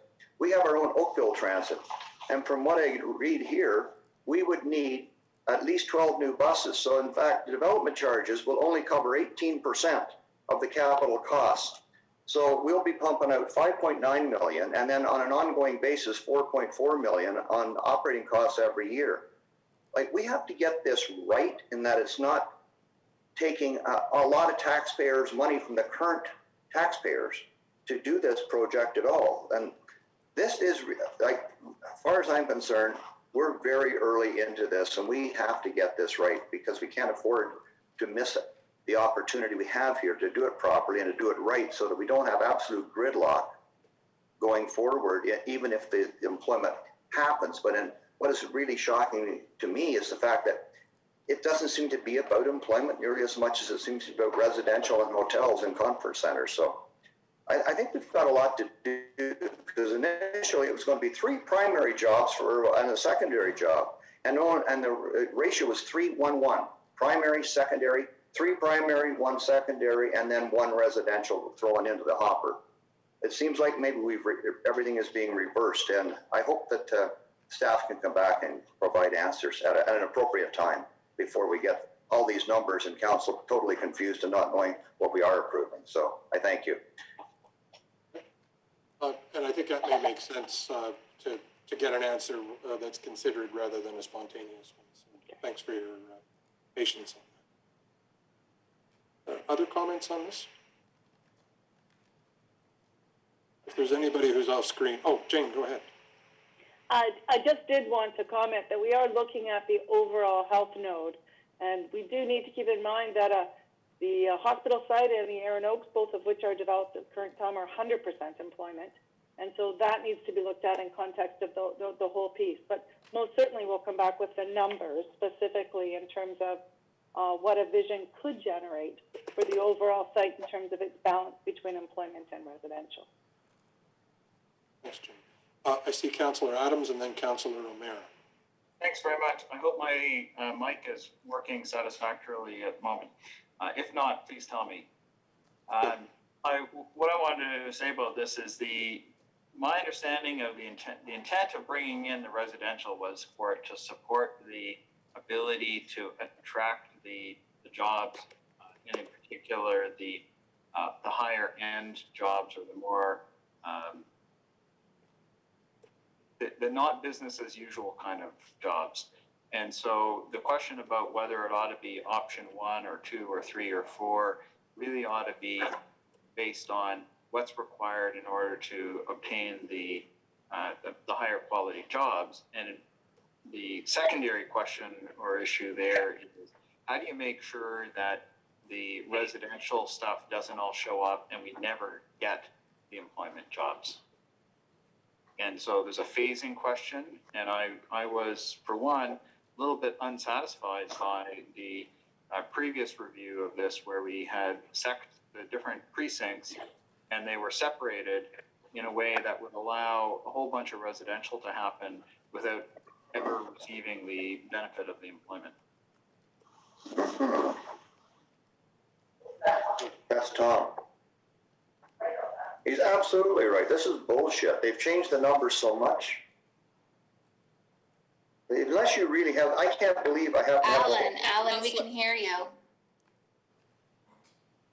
We do need to maintain order and parliamentary language if it's not too big an ask.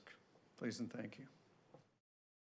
And I'd be happy to find a way of translating that into a different yellow sticky in a different moment. But I have Councillor O'Meara now. I am so sorry. Yeah, thanks. And again, it sort of catapults off of Councillor Adams' comments. I mean, you know, the way that we're trying to look at communities now is a 15-minute walkable community.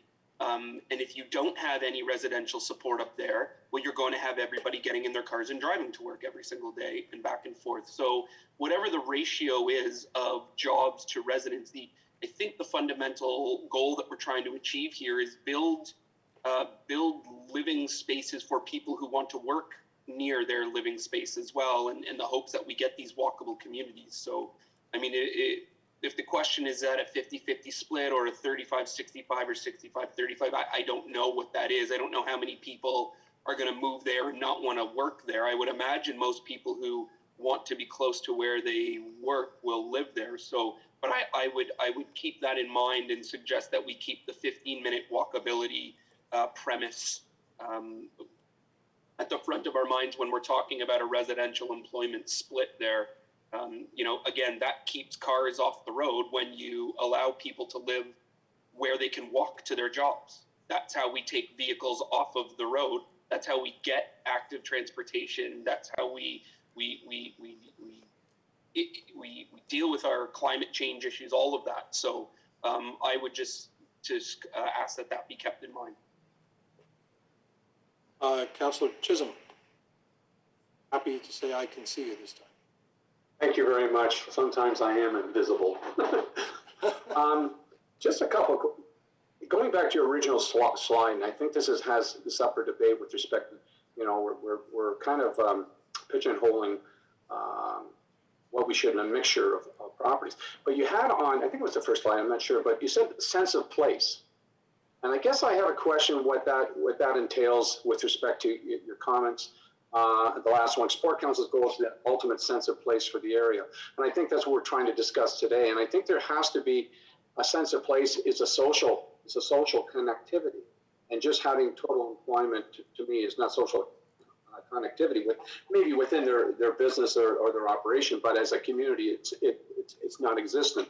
So if we're considering looking at this as a balance, whatever that may be, I agree with Councillor O'Meara's comments too, is that for a sense of place, and we want to develop cultures in all of this new development areas, we need to have something that is centralized, so the opportunity for people to have a sense of place, identity to connect to, and the reality of it is just putting employment in there. And I don't understand the goals that we're trying to set. We're trying to set at 10,000, whatever the case may be. but don't lose fact that there are what I call the grassroots connectivity, whether that be an opportunity for meeting places, gathering places. And one thing that we do lack in Oakville is what we call a park that has the opportunity for special events and so forth. We're very limited on size of areas within Oakville to bring communities together. We do have our small community parks and so forth and connectivity there, but when it comes to something that we need to bring the whole community together, it's very limited. So I'm looking on the social side of it rather than on the bricks and mortar and so forth. So something to look at as a holistic approach. That's just my comments. Great, thank you. Okay, I see Councillor Parmar and then Councillor Knoll.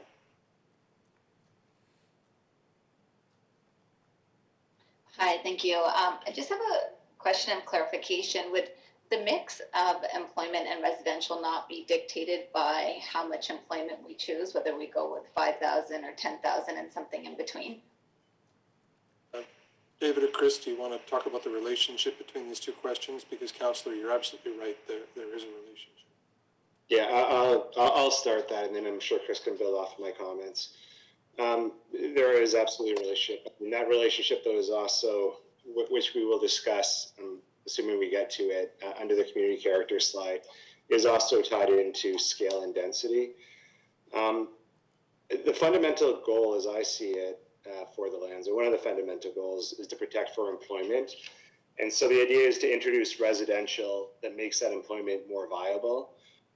Doesn't take away from the opportunity to provide that employment. I think it absolutely can achieve that. And I do agree with the comment on the 15-minute walkable communities. And there are ways to protect for employment. Yes, to answer that question, I mean, scale and density and agreeing to what the employment percentage or target that we're looking for does have an impact on the ratio between residential and employment.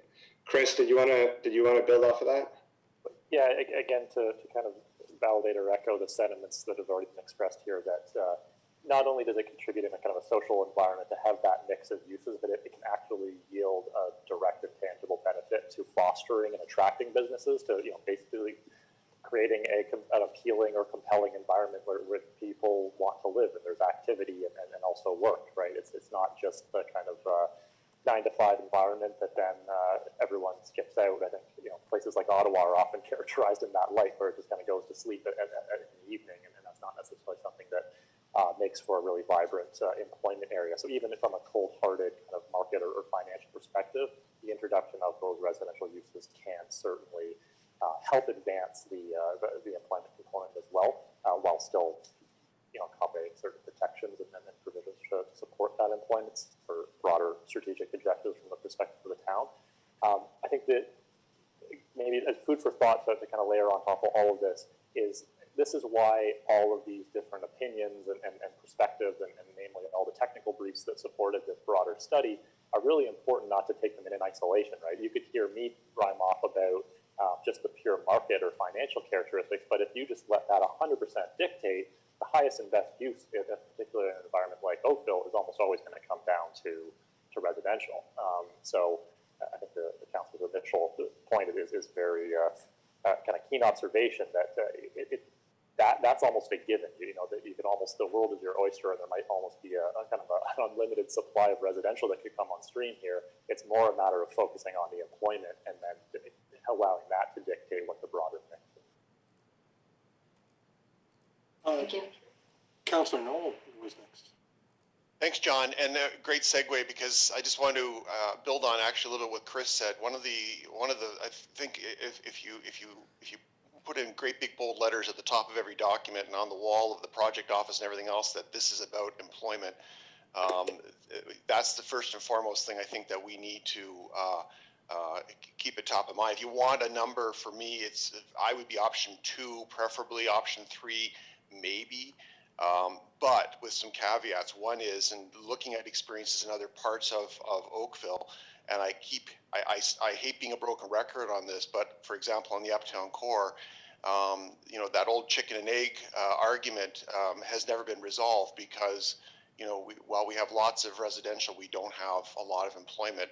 And the argument was, well, you have to have the residential to have employment, but then do you need the employment to have the residential? So cleaving to a policy and sticking to it, I think, is critical. And in this particular case, it's really critical because if we're looking at a community, or if we're looking at a business area which is going to focus largely on medical, potentially pandemic research and things like that, if you focus on and build the residential first, you're going to have all kinds of pressures from the community to say, oh no, please, I disagree with building a research facility in my neighborhood.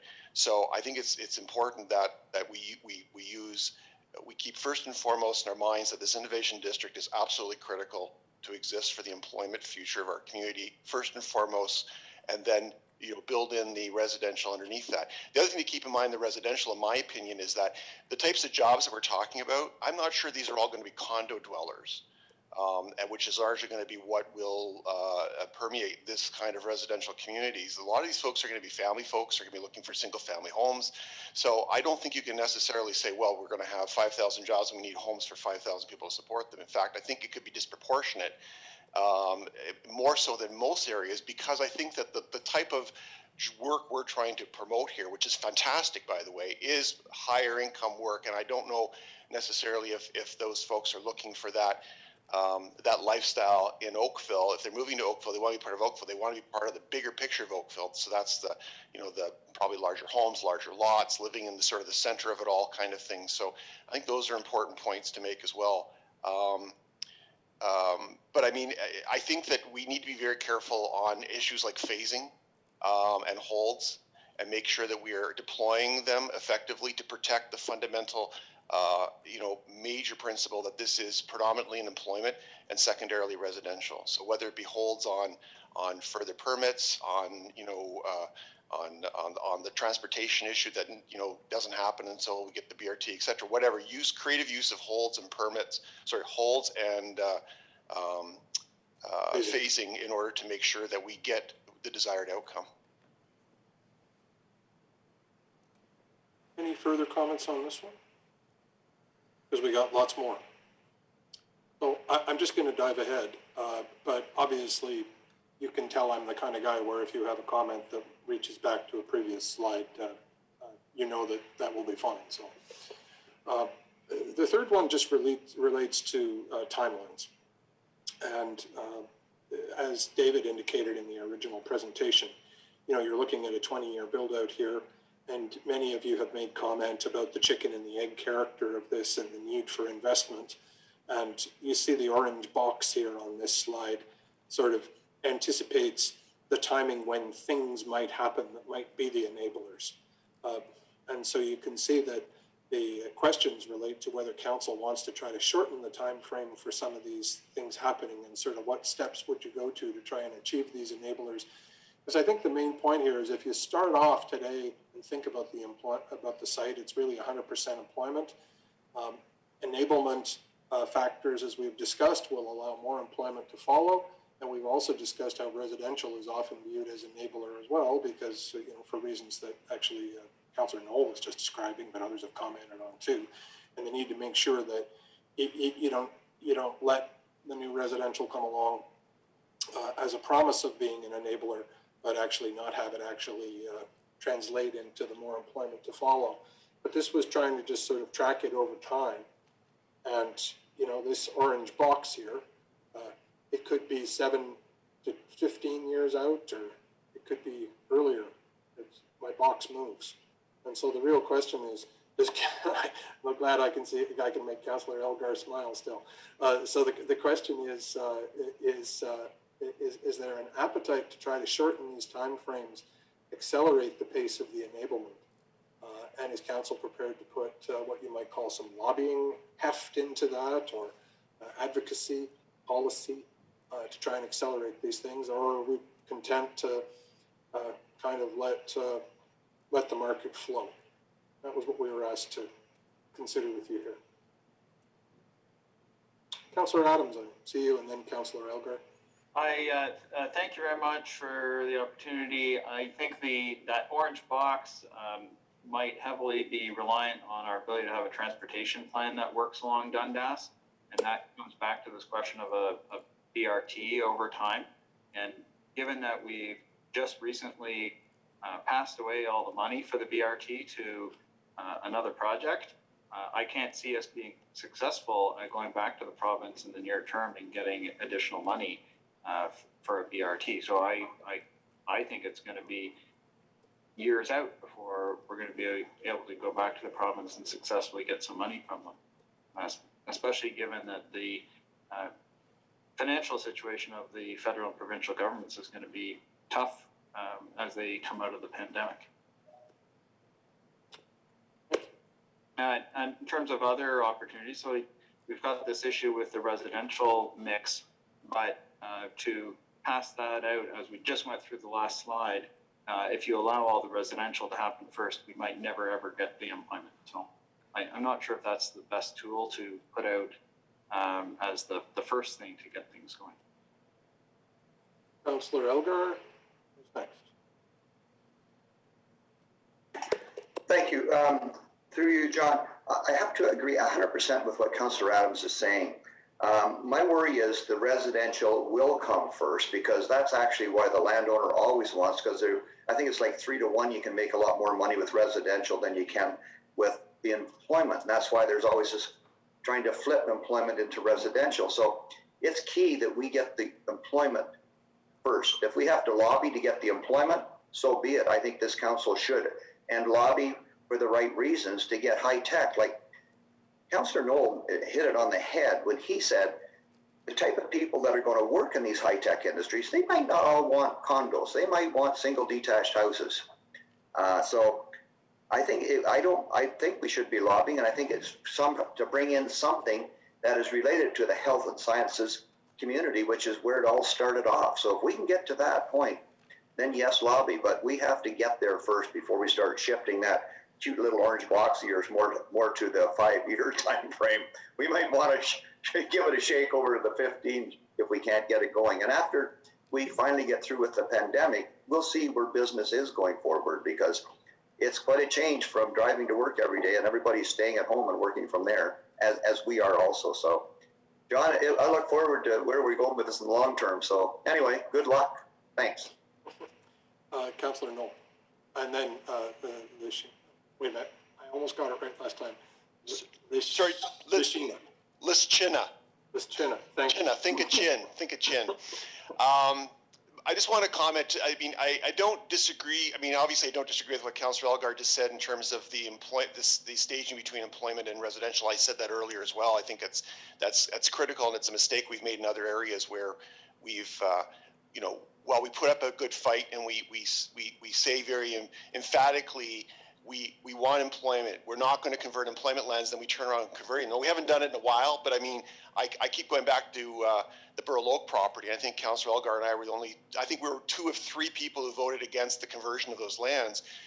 And it's not worked out for anybody in the long run. And I think we need to learn from these lessons. So whether we learn from Burl Oak or Uptown Car, but I do want to I just want to talk for a couple seconds about the transit thing. I keep hearing the deferral of the transit to Wycroft, which was why we didn't get the BRT as rapidly.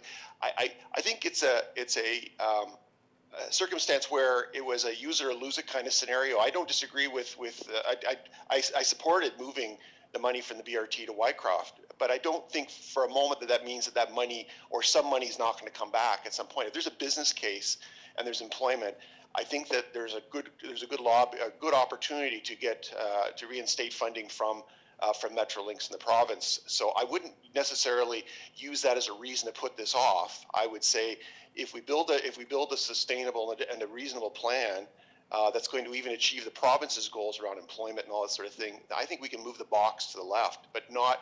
I wouldn't necessarily use that. I mean, we keep coming back to this, well, we gave the money for the BRT away. Well, there was no demand for the BRT up to this point. If you think about the partnership between Oakville Transit and Mississauga Transit for what was kind of a quasi BRT, there was no call for it. There probably still today is not truly a call for it at this moment. There will be in time. And when that time comes, I believe we can build a business case to create that. So I wouldn't use that as a negative and as a reason to move this off into the future. But I do I do want to emphasize what I said before. Councillor Elgar said again, though, that whatever we do, whatever that timeline has to look like in order to achieve our employment goals, that just has to be the way it is. We can't give in to allowing this thing to over time turn into condo villa like downtown Toronto, or what we're seeing even in my own precious uptown core area, where that seems to be the fallback, the consolation prize for the development industry.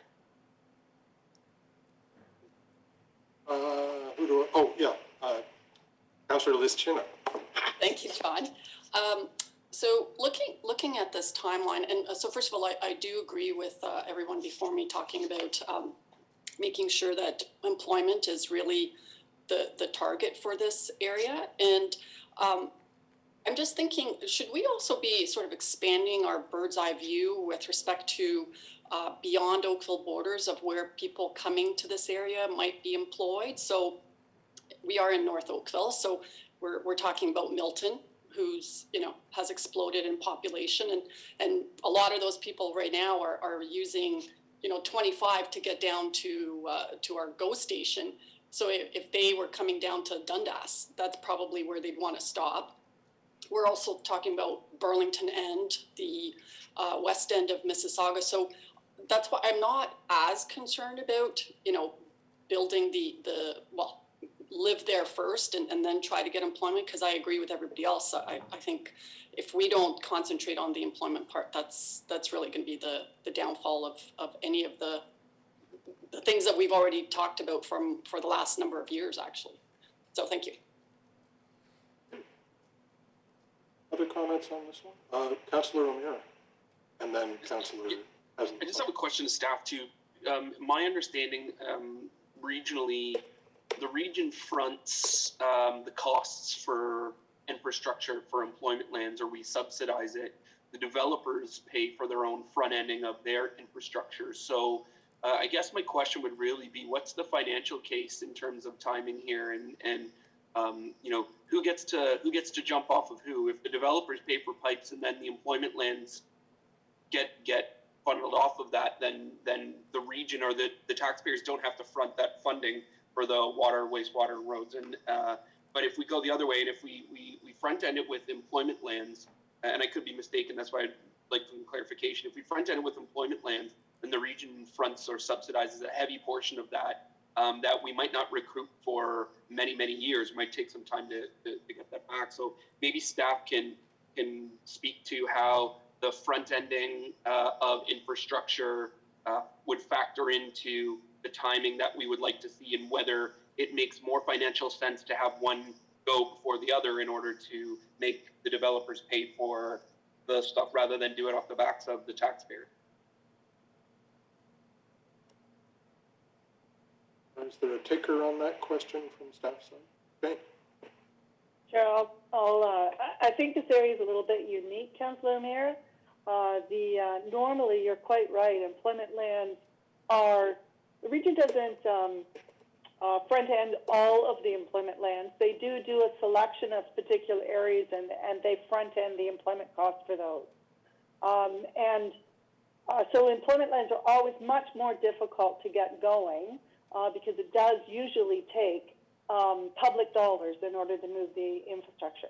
This area, though, is a little unique because the hospital went in. A lot of the infrastructure for water and wastewater, in fact, they even built a portion of the William Halton Parkway, at least a few lanes of it, in order to be able to move that piece forward. So I know there was a financial analysis done that perhaps Chris and David could speak to, but in this particular case, a lot of the major infrastructure is already in place because we have the hospital. So it would reduce the financial burden, I think, for the infrastructure. Perfect. Thanks for clearing that up. Yeah, I just wasn't sure where we were in terms of that. Thank you. Who's next? Well, Councillor Haslett. I wonder if I could have a brief shot here as a first-timer. I have never said no to the mayor, and I'll get to Councillor Haslett next. There's been some regrettable representations about the Dundas BRT in terms of something like $65 million being used to fund the Wycroft Bridge instead of the BRT. And I would ask staff to look into Metrolinx's business case for the Dundas BRT, a copy of which I recently reviewed. And the total cost for the Dundas BRT was $2 billion. And it's broken out by municipal sections. And so there's a Burlington section, an Oakville section, and a Mississauga section. But no matter how you parse it, the cost of the BRT was quite a lot larger than the amounts of money that we've been discussing here. And the principle that I have been chasing and the other mayors in Halton have been chasing is that this higher order level of transportation is the obligation of the province to paying for all of it. And they have delayed it until, they, in effect, after announcing it many years ago, concluded that the business case wasn't there yet, the need for it wasn't there yet. And that just sort of brings me to my final point on this, which is if we should decide to preclude any possibility of a need for high-order transit, we will not get high-order transit. The surest way to guarantee that the BRT never comes is to set up a planning regime that prevents the need for it ever being possible. So there is a chicken and egg in every big decision, I guess, and that, I think, is covered off in what our CAO told us a couple hours ago, which is we could plan for this with the requisite conditions being satisfied. In other words, the upside, let's call it the upside of this, is allowed for, but it's contingent on the BRT happening. And to reduce it to really plain terms, we have the base case, unless the BRT comes, in which case the upside case, we'll call it, is feasible and permitted, or contemplated and allowed in our plan.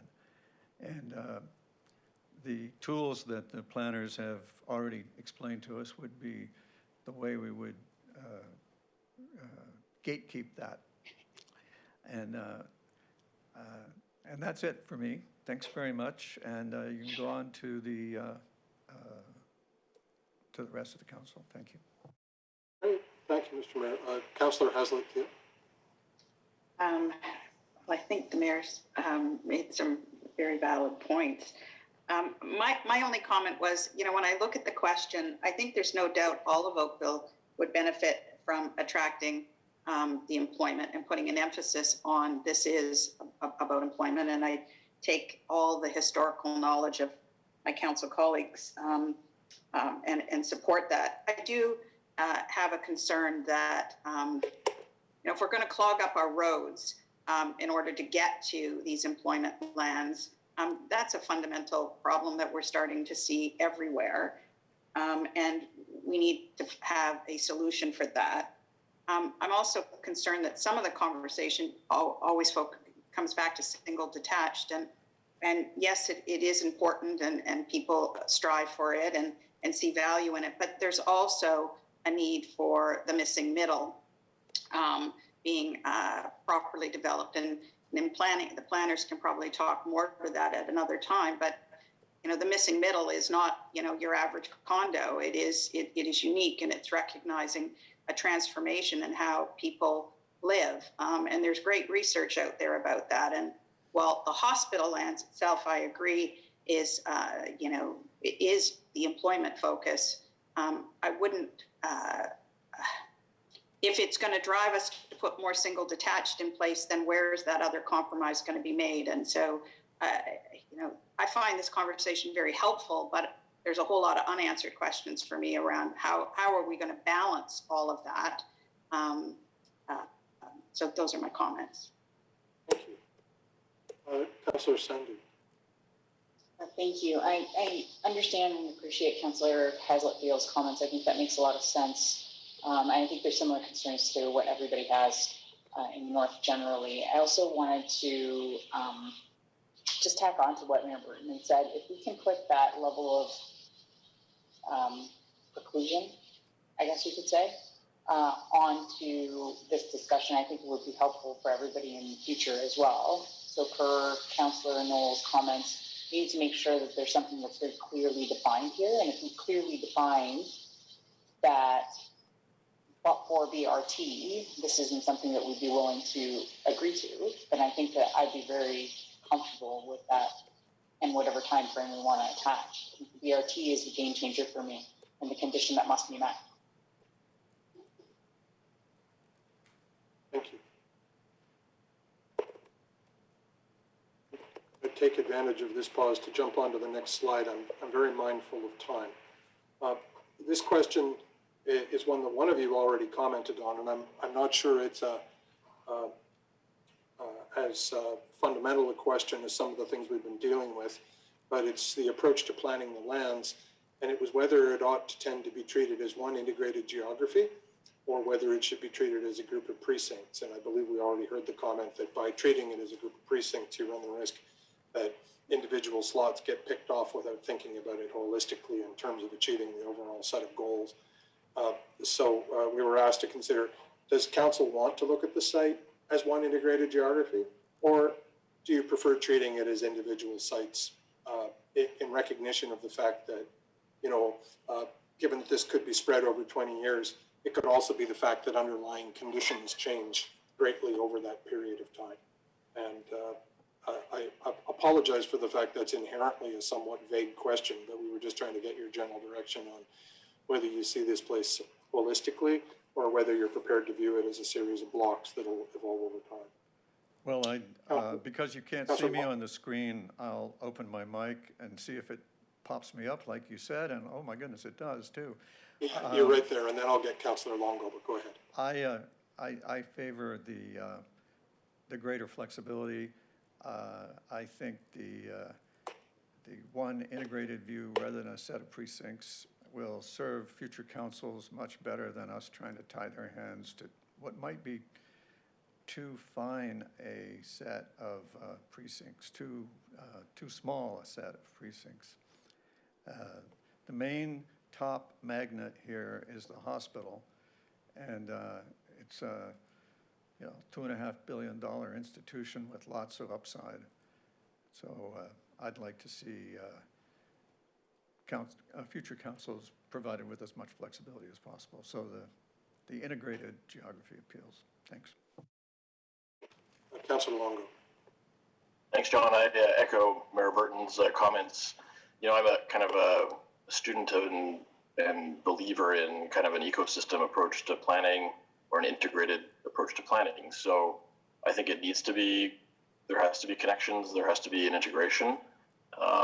And as Mayor Burton mentioned, it allows for greater flexibility, but it also allows us to understand those connections so that we're not creating issues going forward that will, not allow for the whole entire location to thrive.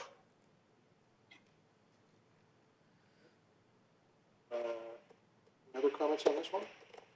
Oh, Councillor Chisholm.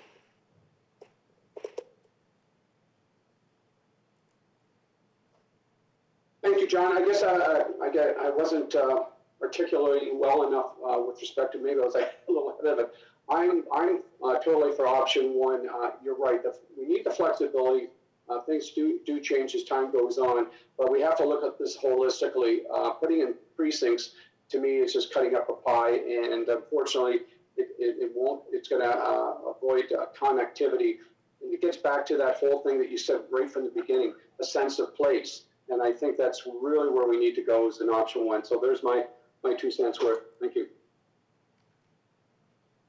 Councillor Elgar. John, thank you. I heard what's been said, and I guess I'm thinking the hospital physically is already there. Erin Oaks is there. The courthouse lands are in question, and the seniors' residence to the west is already approved. So when we say don't want to cut it up into precincts, I guess I'm looking at what the hectares are that there's nothing on yet. The courthouse for sure, already approved for the seniors building. To the east of Third Line, the Oakville Green portion that was split into I think 7 blocks at one point anyhow. How many hectares is that as compared to what is left there? Like, I don't know, is the hospital going to expand an awful lot more buildings there that I don't know about? Maybe. Erin Oaks, I'd need more information. When we're saying we don't want to break it up into precincts, I'm wondering, what is a precinct? Is the precinct the stuff that's physically already there? Or is it the stuff that is not approved yet even to be built? So I just try and get confirmation from staff on that. And David, you may be able to jump in on that.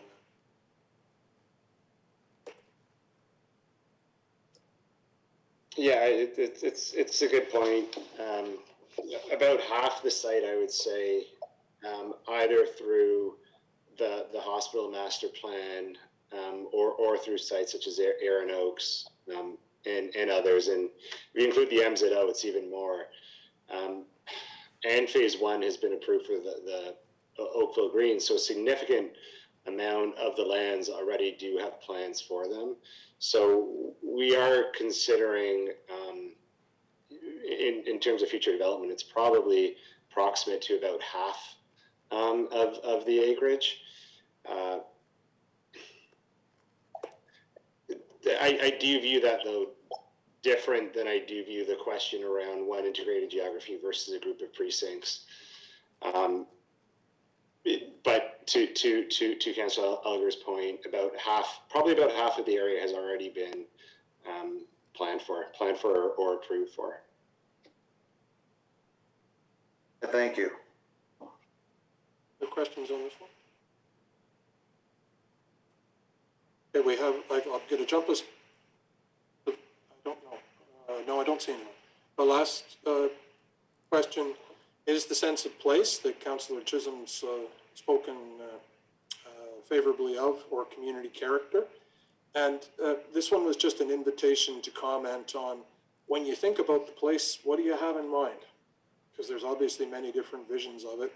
And, we recognize that this is sort of early in the affairs of the thing, but we wanted to have an opportunity to see if there are strong views in relation to any of the broad sort of themes here, whether it be the sort of a sense of height or a sense of, what the sense of place would be around, the resulting communities, and then also visions around green and public spaces and the other things in the third red box there. And take any comments that you may have or questions that you may have about the nature of the question.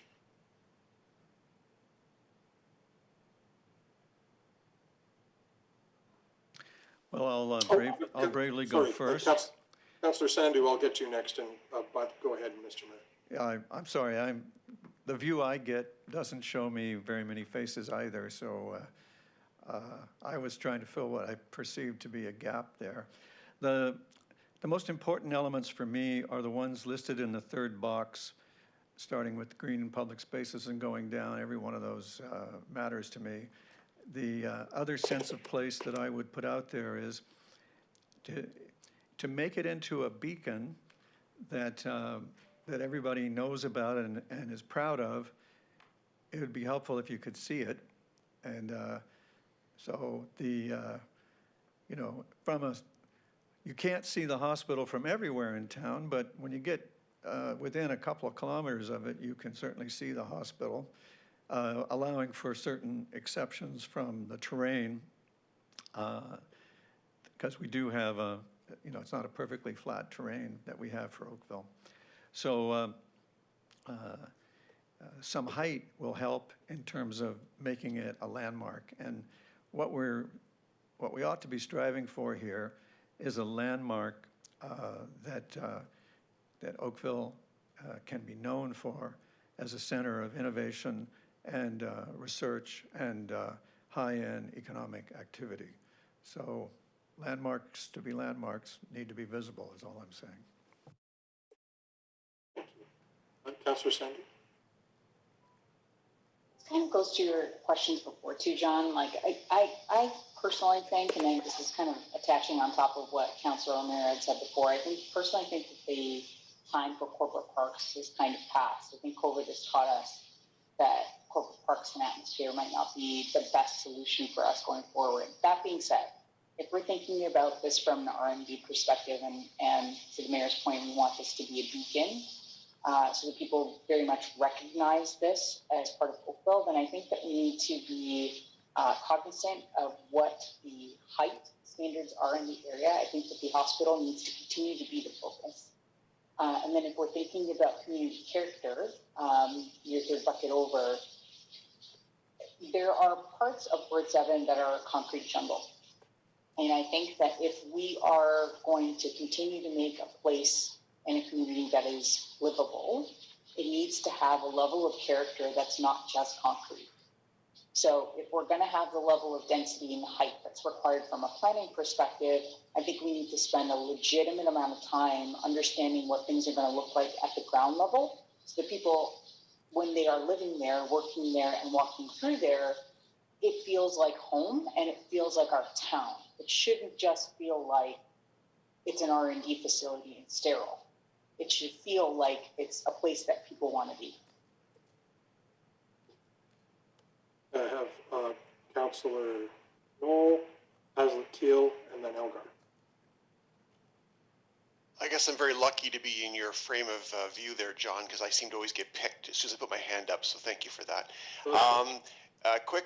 So I want to say I agree to both Councillor Sandhu's comments as well as Mayor Burton's comments, and add this, that and this sort of ties back to what I talked about, and this is on the community character piece of it that I'm going to comment on, tying back to the comment I made earlier, that the people who are going to end up living, I think, in this kind of district are going to be, probably the folks that live to work.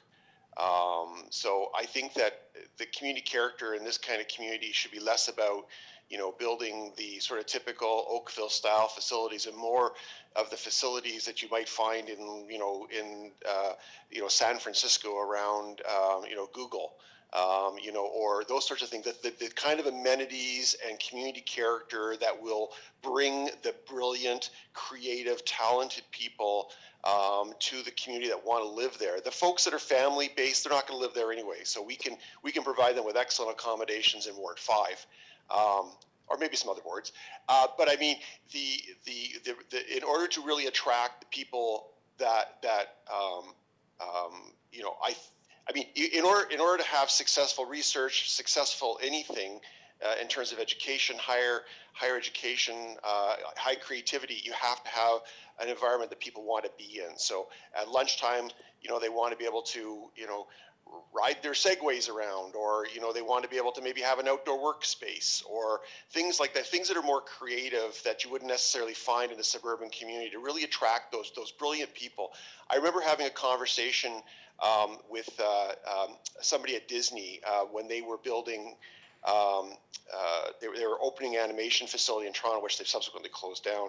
And one of the things that they talked about was because I was saying, like, you got to come to Oakville, got to Sheridan, and said, no, we can't be in Oakville because the people who work here want to have, a San Francisco, an LA kind of lifestyle, in terms of being able to, take your laptop and find a table and go and bang out work, at the table, in the park, and be able to walk home, or just have that different type of lifestyle, because that's what those folks are most attracted to. So I think we have to combine the best of Oakville, but also adapt towards the new work style, not the COVID work style, but the creative work style that has become so commonplace in high tech and highly creative industries.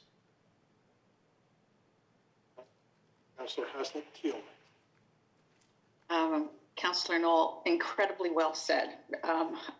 My only addition to all of that would be, you know, when you use the phrase, people use the phrase campus of care, that speaks to me about green and a sense of openness and a sense, you know, I'm headed to a hospital, I'm headed to what, you know, the campus of care, heading to something that is,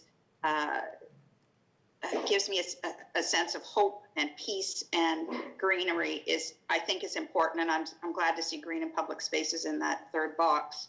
And I think the pedestrian connections speak to, you know, being able to get out and whether you are an employee or a patient or a visitor to long-term care or Erin Oaks, you want that capability. But then I flip it around and go the campus of innovation. Well, does that change what we're looking for? And I think Councillor Knoll summarized that very well, that, you know, we need to create a creative space.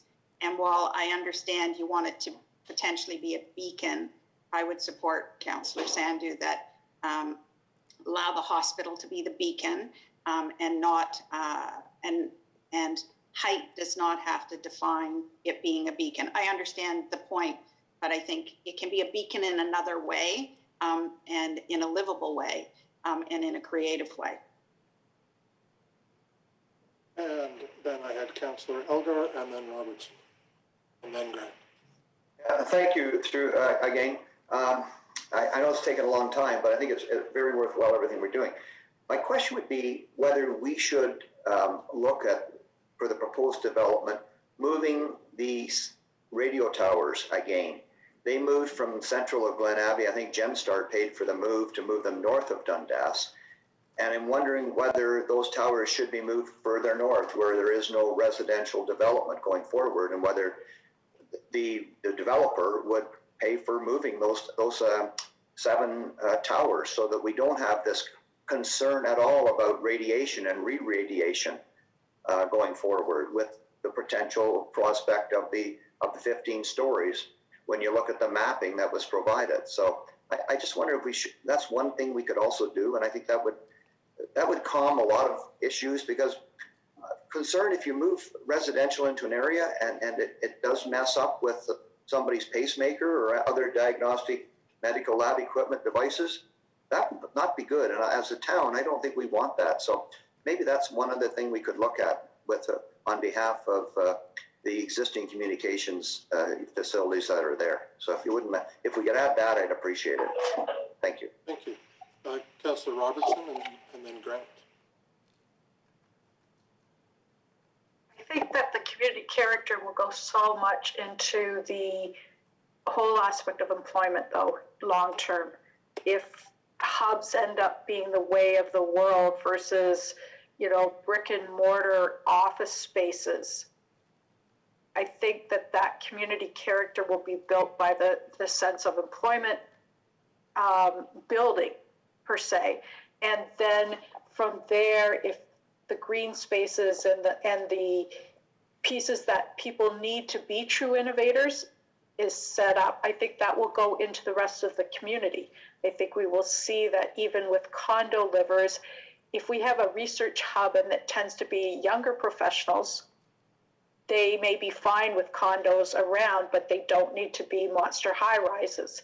I like the whole aspect that Councillor Sandu said in terms of keeping the hospital forefront. But I think that, like everyone said, that whole chance that we have to make this entire community a climate-friendly community, we push that right from the get-go in terms of green space, in terms of how our buildings are made, everything that we can do. It's going to set the community character. That will be a true innovation area in all aspects. So yes, always in it, I want to keep the climate forefront. Thank you. And Councillor Grant. Thank you. And this has been a really valuable discussion today. This is probably the first thing that I really felt the need to kind of throw my 2 cents in over is I would agree with the mayor that number 3 is probably our most important point. If nothing else, over the last year, or even with Bell Let's Talk recently, mental health has become a very important issue. And as we've all learned, being kind of trapped in our homes, getting out into open spaces, green spaces, having some place where you could just go away and decompress is really important. And having these green spaces, having these pedestrian connections, places like that, especially in the middle of what could be a intensive research area, I think would be important for those people working. So, again, I think that although I do agree that the hospital should be the prominent height in the area, I think that number 3 is the place where we really need to focus on making sure that it's a mentally healthy, safe space for people to work within. So, thank you.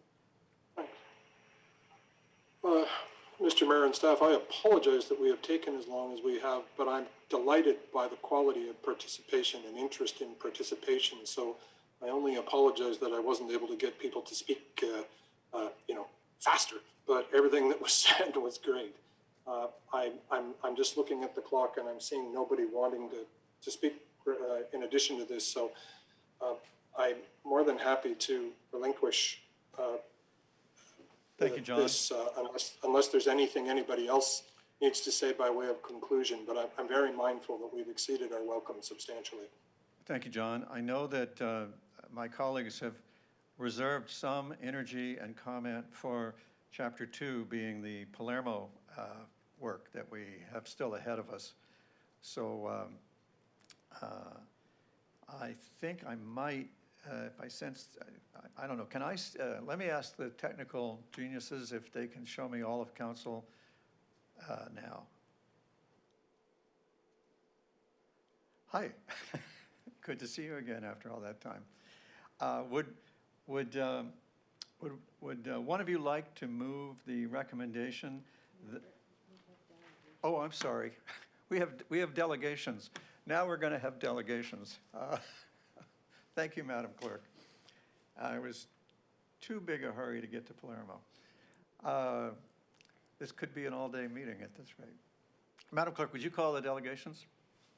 The delegation we have listed for item 1 is Eldon Theodore from MHBC and Dr. Joseph Dabla and Tony Dabla. Welcome, Mr. Theodore and Dr. Dable and Mr. Dable. And we look forward to your information. Thank you very much, Mr. Mayor and members of council, as well as staff. I know it's been a long morning, so I'm not going to belabor. I know you have more to deal with, so just thank you for the opportunity to speak.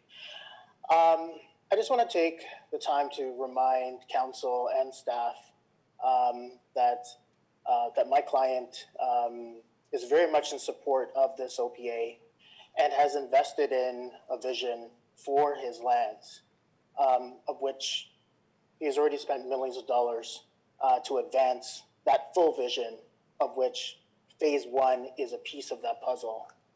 I've heard a lot of the feedback and a lot of the commentary, which was very productive. There are a couple items that came out of that discussion that do raise concerns. The fact that the overall studies have only considered phase 1 of Oakville Green, to us, is a little bit alarming. As I mentioned, it's a piece of the bigger puzzle. It's an incomplete master plan. So there are other components that are contemplated to complete that. So ignoring the big picture can result in major implications to the long-term realization of this OPA. And just a point of note on that, our phase 1 for Oakville Green is 220 square feet of medical office, 530 square feet of employment hub, 100,000 square feet of long-term care, and 150,000 square feet of hotel and conference. So we know from our numbers, that's 3,977 jobs. So trying to understand how does that impact the 10,700 and the percentage of employment to be achieved across the district when Oakville Green is already carrying the lion's share as part of that first phase of development.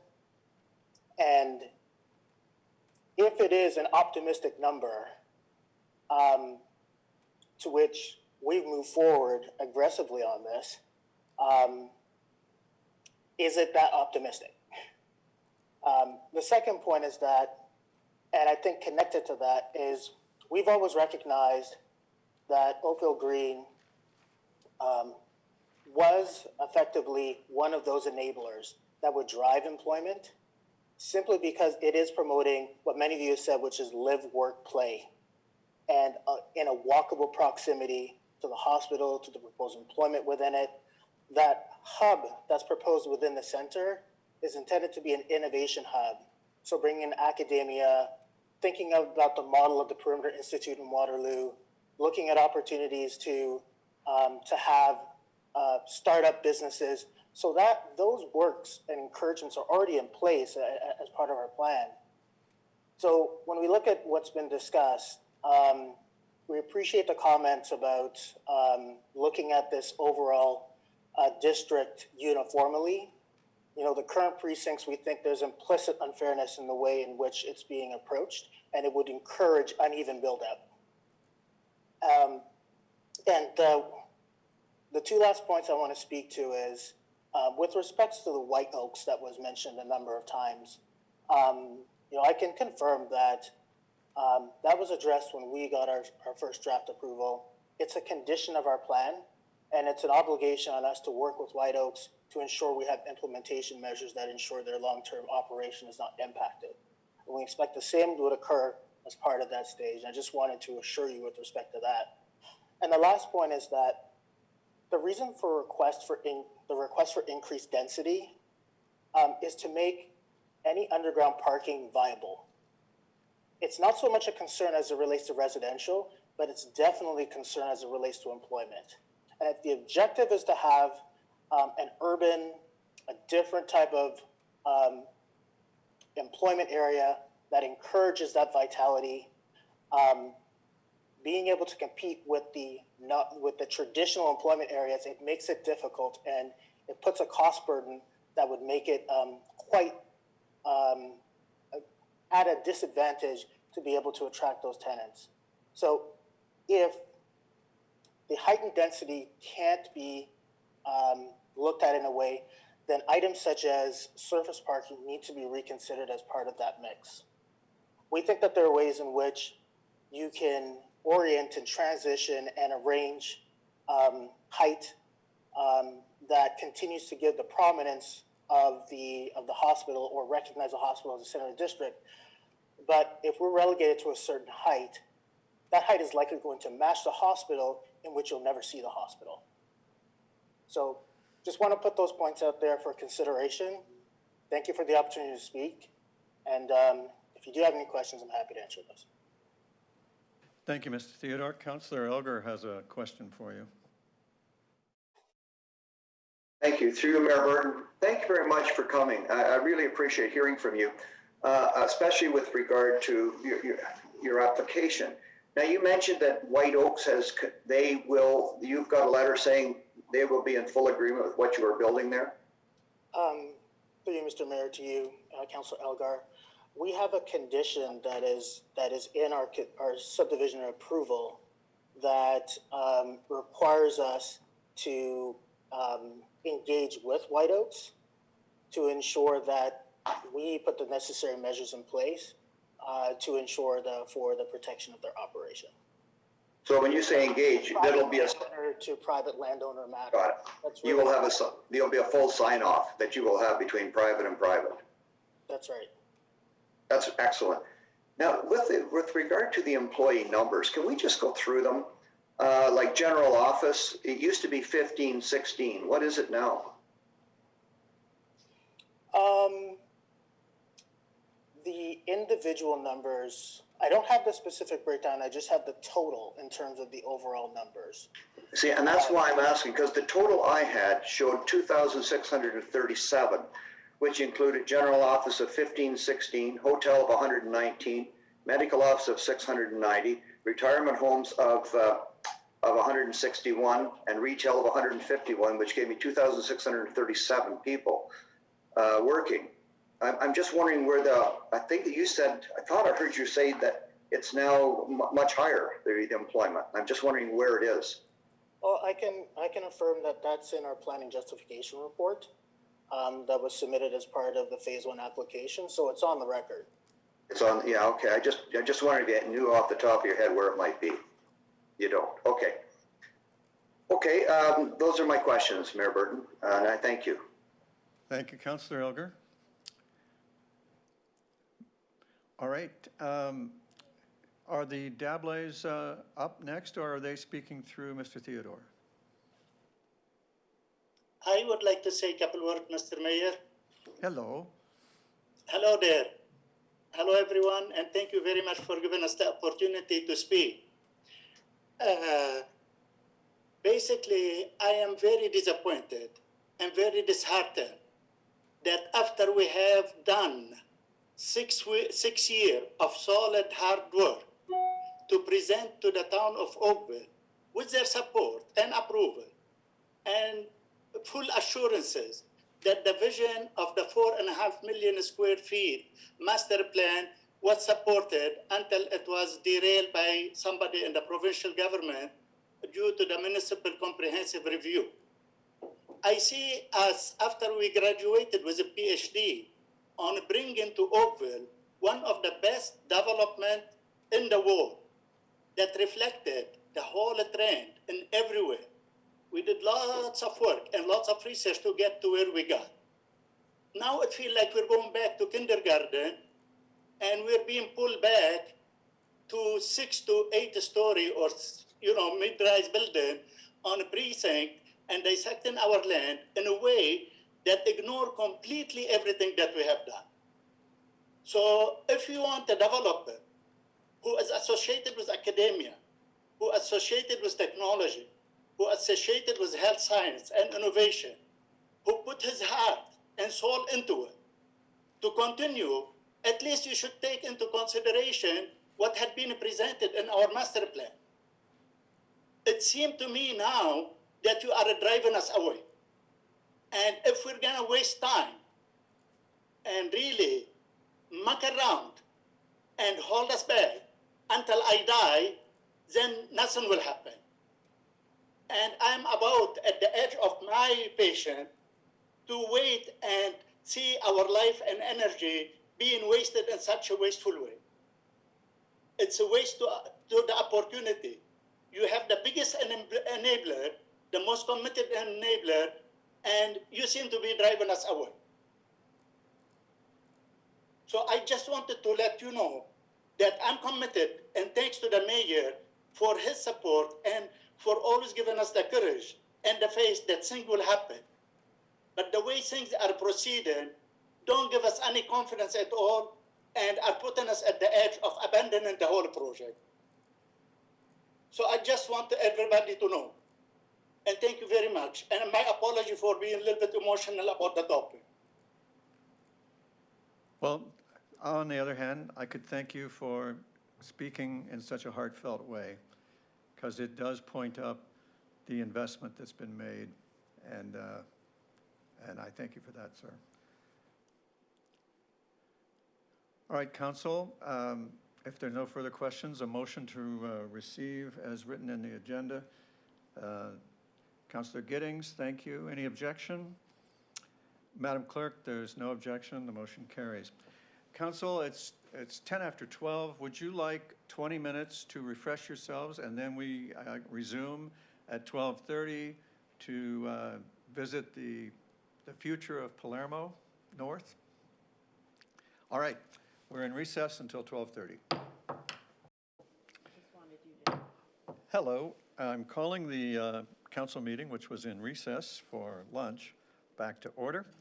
And we are now going to resume. This is part 2 of the meeting. This workshop is going to cover off the future of the North Palermo area. So basically, Bronte Road north of Dundas, as I understand it. And our acting manager of policy planning and heritage, Kirk Bigger, is going to provide the introduction and the overview. And he will collect council's comments as the workshop progresses. Mr. Bigger, you have the floor. Thank you, Mayor Burton. It's good to see everyone, although virtually. It's been some time since I've been in chambers as well, which is always, it's a nice change of scenery. I guess we're excited to try a bit of a different type of session, an interactive session, which you experienced earlier today, and I thought that went really well. There's a lot of great feedback and a lot of ideas for staff to be working with. We're going to try that same approach here, although I apologize in advance for my typing skills, and my policy team colleagues will be chuckling a little bit about that. We will have, the whole team is present virtually as well, and so the notes will be captured if perhaps I don't keep up as well on the typing on the screen. I don't think we have as much to cover as we did with the hospital as well, so we'll get right to it and get your input in the discussion. I'm going to start with a little bit of the background first. There we are. I'm dealing with multiple screens as well. Pardon me. Okay, so here we go. Again, just a reminder about the part of town that we're speaking of. And this is in reference to 2 official plan amendments that were brought forward at the November 23rd statutory public meeting. This is a less formal opportunity to seek input from council on these matters as we move towards recommendation reports coming back to council for decisions. The area in town we're calling the Northwest area, and the official plan amendments excluded the hospital lands, but included Palermo Village, north and south, as well the Northwest area, which you may be more familiar with as the lands covered by the North Oakville West secondary plan. This is a picture of our urban structure from this official plan review dating back to 2015. We've been at it for some time. And just again, at a high level, the urban structure is intended to protect for example, cultural heritage landscapes and natural heritage systems. It's to provide for maintenance of established areas and to direct the majority of growth to an interconnected system of nodes and corridors. And so that's what we see on this figure in terms of the purple and these circle node areas. And so this discussion today is dealing with first the hospital node, which is a really new emerging area for us, as well the Palermo node, which is partially new in the sense that Livable Oakville covers the southern half, south of Dundas, and the north half is what we're dealing with more directly with our official plan amendment. This is a real opportunity for council to plan for 2 new urban communities in the northwest of Oakville with benefits to the broader community and ways of managing long-term population and employment growth. Both of these studies are the result of staff-led work and were again presented in that report on the 23rd of November. The Northwest is pretty straightforward as far as what we're intending to accomplish there. So what our goal is to do eventually in Oakville through this official plan review is to have one official plan document. So with the Northwest, we have brought the North Oakville West secondary plan into the Livable Oakville plan. We've tried to minimize the amount of text that came into Livable Oakville, and so to what extent we were able to match up policies, we did so. But otherwise, we created a new area within Livable Oakville to accommodate some of those special policies that are coming in from the Northwest.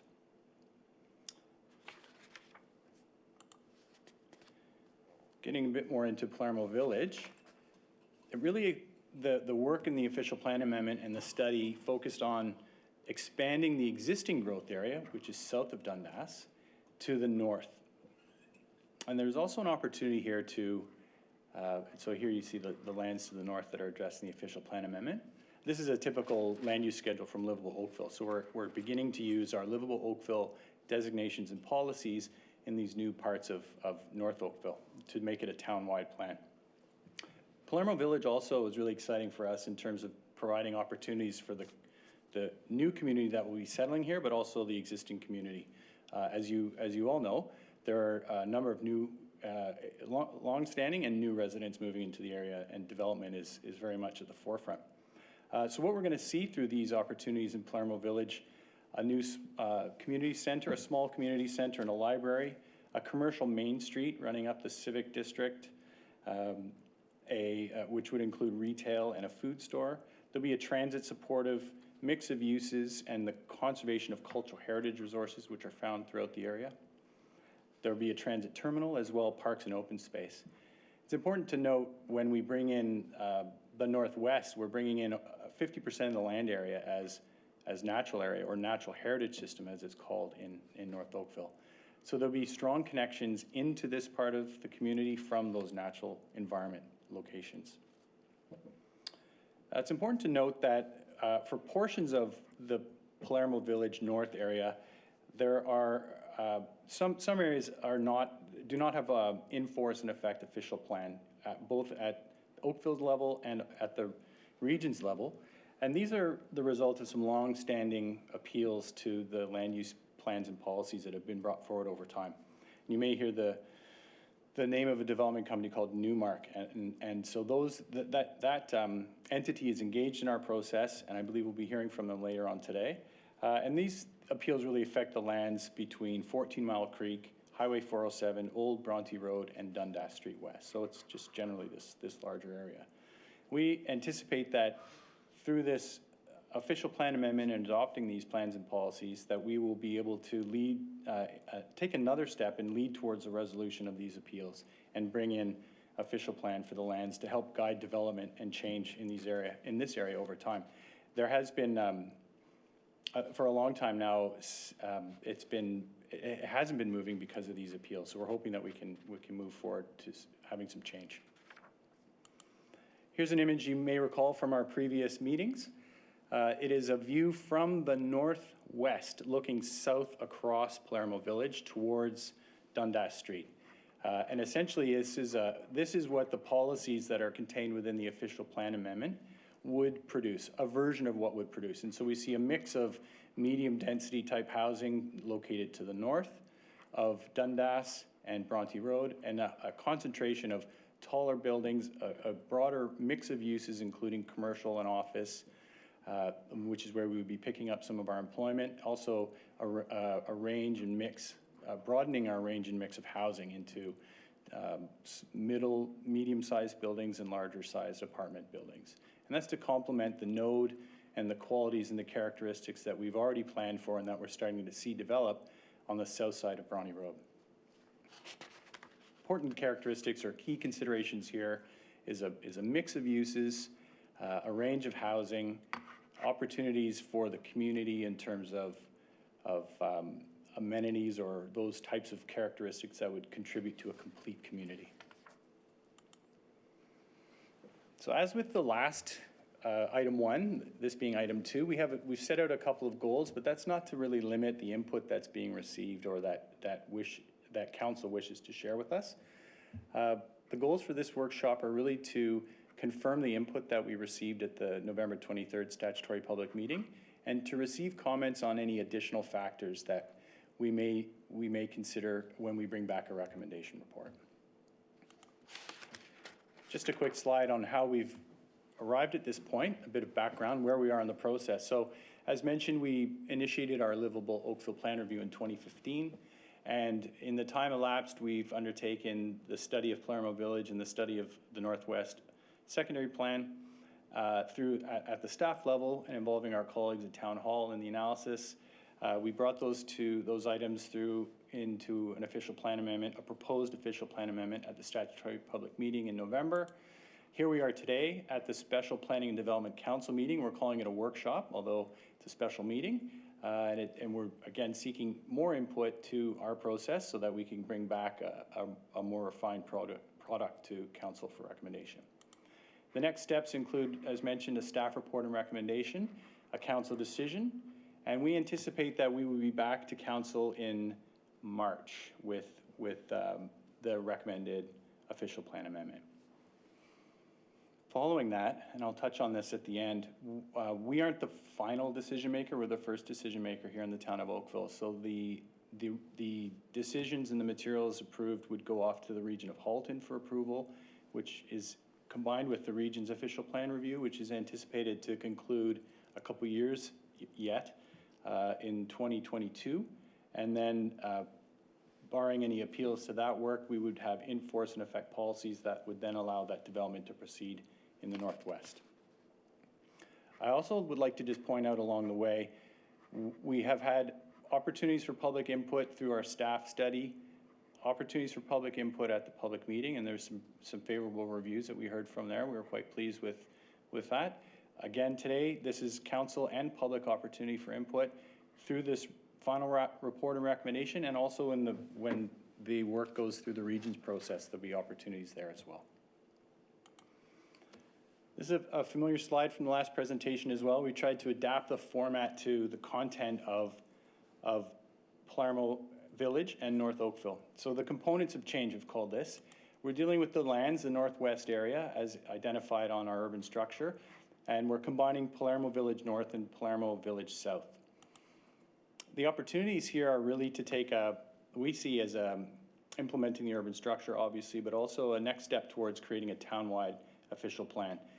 The Livable Oakville plan is a fairly modern plan, has a lot of tested policies, and the more we can do within that framework, the happier we'll be as a community. And another key important element to consider, what we're trying to achieve with this work is to connect the north and the south between Palermo Village and Palermo Village North and Palermo Village South, to bring them together and to start to craft that complete community and at that node. So some of the enablers that we have here, we have had some positive community engagement along the way, and staff is also quite knowledgeable with the work. We anticipate investment in transit and community infrastructure, so those amenities, parks and open space, library, community center, those types of pieces of community infrastructure. And we also have a number of interested property owners and developers who are ready to begin to manage the change in this part of the community with us. From a time frame point of view, again, just as an idea, 5 years would be when things might be starting to roll, given the next steps that need to occur in terms of approvals and decision making. One of the key factors to keep in mind for timing will also be related to large-scale regional infrastructure. So how to service these lands, when they're serviced, how employment and residential are balanced over time. Some of that was touched on in the previous discussion. In terms of what the approach to planning the lands looks like, the northwest area, the North Oakville West secondary plan, as we know it as, moving into a special area within Livable Oakville called the Northwest area. We're looking at bringing into, it's a fairly straightforward plan as far as policies and designations are concerned. We have the Natural Heritage System, which is a unique north of Dundas type of designation, so that's coming into its own special area within Livable Oakville. We're not changing it. Then we're using our community park designation to look at some of those other features of the open space system, and the majority of the balance of the lands up there is in an employment designation. And we're using our Livable Oakville business employment designation to accommodate future growth and change on those lands from an employment perspective. The total area of the Northwest is 640 hectares, and half of it, 50%, will remain in a natural heritage system. And contained within this, and it's important to note the location of as well, the Glenorchy Preserve, which is 100 hectare wildlands and wetlands. It's located directly north of the hospital district, which is an important feature of when we look at the community infrastructure around the hospital district. Regarding Palermo Village, as I've touched on, it's a node for employment and residential development. Emphasis on residential. There will be some jobs there, but it's not going to be as large an employment generator as some other parts of town, but it will be a mixed-use community, high density, transit supportive, with a range of housing, a range of employment, a range of commercial type opportunities as well. And then those elements, as I mentioned, contributing to a connected and a complete community with transit and those other facilities. So here's where we get to hear from you. And again, earlier proviso of typing, and this is a little bit like for me chewing bubblegum and walking at the same time. But at our November 23rd meeting, we heard about what's contained in these three blue boxes. So we were requested to come back in our report back to clarify densities and some terminology around employment definitions and employment uses. We were asked to look at connectivity, linkages, crossings, character. So how these types of features are seen and developed through a plan over time. And those are all of these are in greater detail provided for in the minutes of that meeting. And then there was some inquiries around the environmental impacts and the environmental benefits that that would come through this type of planning and from this future development. And so that pretty much captures what we've heard. And I'm hoping today that if there were, oh, this is where you go. If there are any additional comments that council wish to share, then we would be pleased to record those and to consider those when we came back with our next report. So I'll open the floor, please.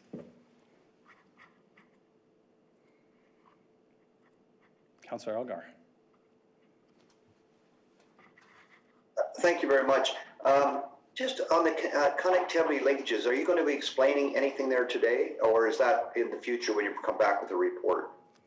Yeah, so today we're just seeking additional input, and we've heard about connectivity and linkages, and that'll be part of our recommendation report that comes back. How those are addressed and will be addressed through this planning plan, through the Palermo plan.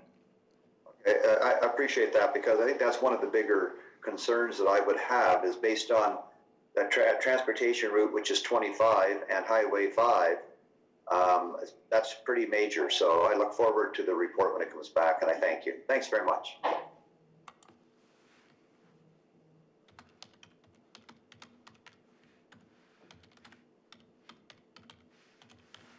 Are there any other comments from the gallery? Councillor Lischina, please. Thank you, Kurt. I guess I just need clarification on the timing where you said 5 years, 10 years. And given that there's still an appeal going on the north section, how does that relate, or does it? So let me just understand your question. How does the timing of future development relate to the ongoing discussions around an appeal? Correct. Right. So so I was trying to say that this work will be a next step towards, or an offer, if you will, from the town to help with the discussions around how to settle those appeals. And timing-wise, we would just be aiming to have those wrapped up in conjunction with our official plan review and with the region's OP review.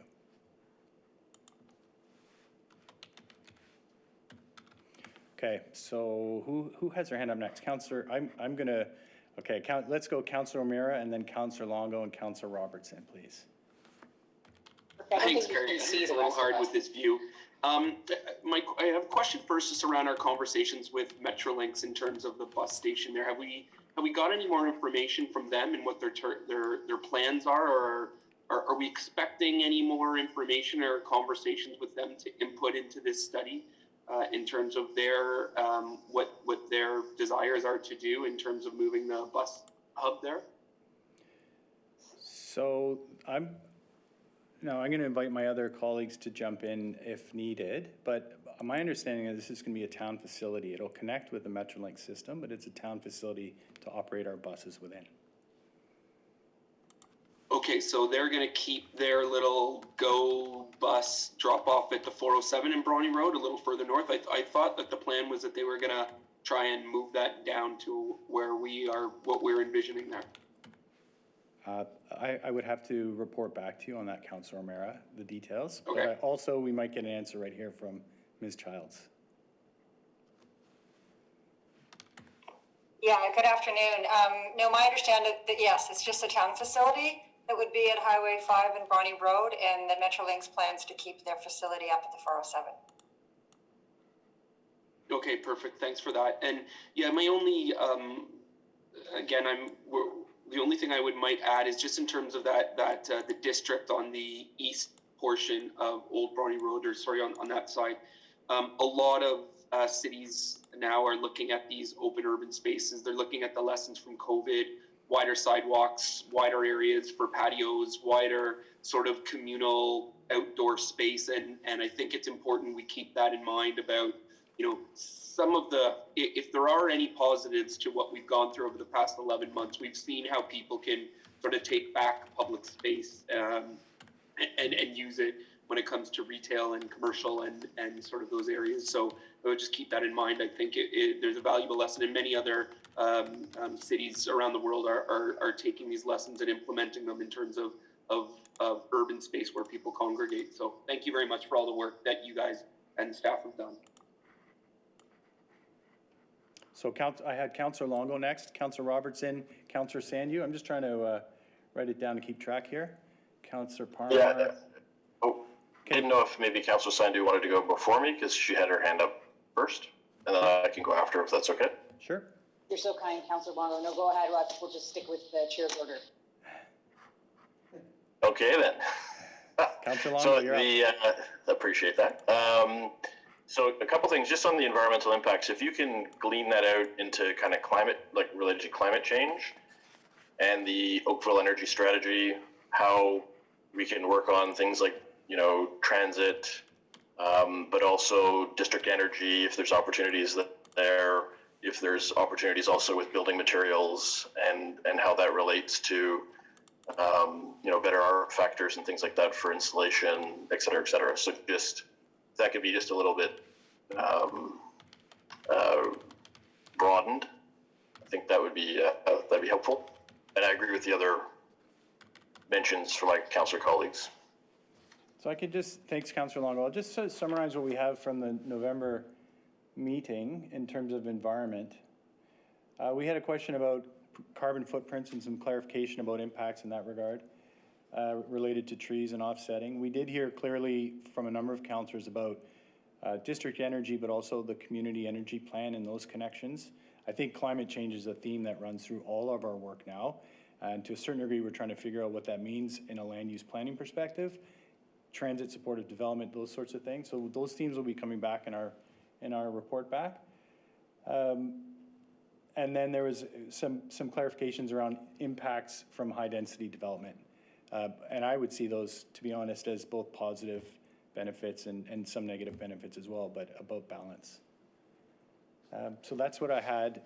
Is there anything else that you would like me to type in before we move on? No, I think that maybe active transportation, if you mentioned that one as well.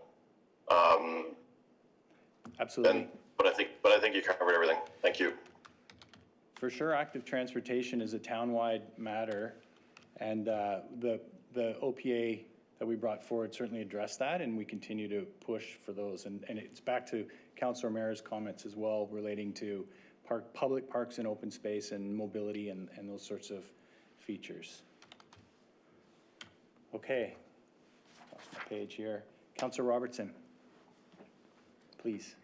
Hi, mine's kind of working with Sean, not so much on parks and open space, but I think where Sean wanted to go with this is as we develop that old Bronte Road kind of downtown Oakville character in the north, where we have a nice BIA type strip of retail and restaurants along there, that as we develop that, we're very mindful of the whole entire way we do it, that we build in the wider sidewalks right from the beginning, that the stores are accessible to everyone. I think that's huge in terms of what we miss downtown, even with the redo. So those pieces that are inclusive, and as we go forward, that they reflect the community. So the diversity, the character, the social aspect is very inclusive to everyone that will live in Palermo and the surrounding area.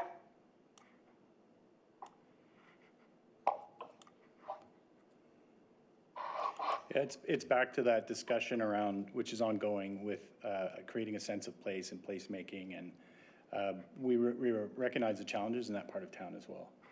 But certainly it's top of mind. Okay, so Councillor Sandu. Thank you, Sugar, and thank you to Councillor Robertson actually for some really poignant comments. I think I'm just going to layer on top of that. So when we're talking about character and what that area can look like, I think we have a real opportunity in Palermo because of the area's historic nature. There's a number of historic properties in the area, and without kind of taglining it as something that's preserved and maintained as a historic district, I think we can add a level of charm to Old Bronte Road.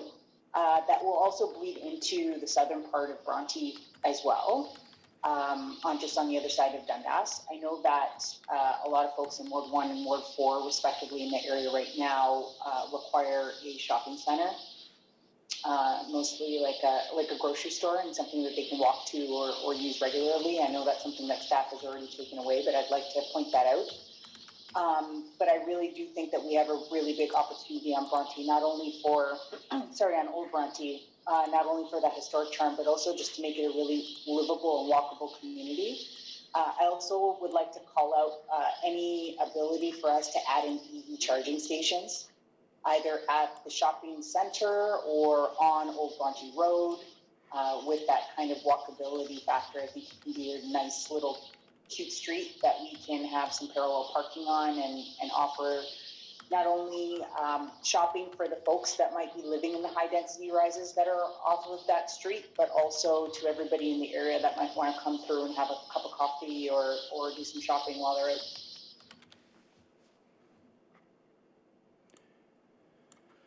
Thank you. Certainly we've heard loud and clear about the need for a food store in the area, and those are part of the policies, and to the extent those can be further refined, we'll certainly be doing that, and these other important pieces of character for sure.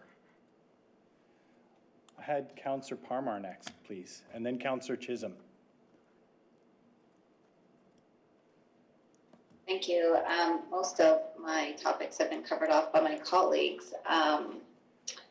Yeah, I think we have a great opportunity to implement urban structure and still keep the heritage alive in this area and very much a downtown Oakville feel. I am interested particularly in the connectivity between the east and west side of Regional Road Bronte, the Bronte Regional Road 25. It is a very busy road, so I just want to ensure that we're looking at all opportunities when we're looking at the connectivity that our residents will use. I think the parks and open spaces, there's an absolute need when we're looking at this type of density, keeping in mind that residents won't have access to a backyard. We need to ensure that we have the community spaces and the open space for that. Just tagging on to Councillor O'Mara's comments about the transit hub, I guess I'm trying to understand, is it going to be something like what we see at the Uptown Core in the Walmart area? And if so, has there been any discussions to combine the Metrolinx station and our town facility into one? Just kind of trying to understand what that could look like. And I also understand that there is a placement for a government office somewhere on the lands, and I'm just trying to understand the any information to do with that, or what type of office it's going to be, and what our obligations are towards ensuring that it's there. And then Councillor Sandy spoke of the grocery store, which I know has come up a lot in the past. I think the residents south of Dundas in that area, they're Ward 1 residents, and they're in a little bit of disadvantage because of their placement. They don't have an area to go grocery shopping. A lot of them are ending up going to Burlington, and I think that we have heard these concerns in the forefront, and we should definitely be addressing them in our plans moving forward. So I'll leave it at that for now. I think most of what I wanted has been covered off. Thank you. Here we are. I can just provide a brief response, but we can be a little more detailed in our report back.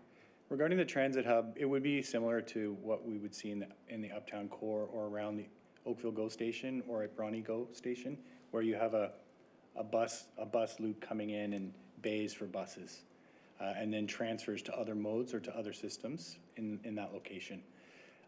Again, as mentioned earlier, there's no, from my understanding, no intention to collaborate or combine facilities with Metrolinx.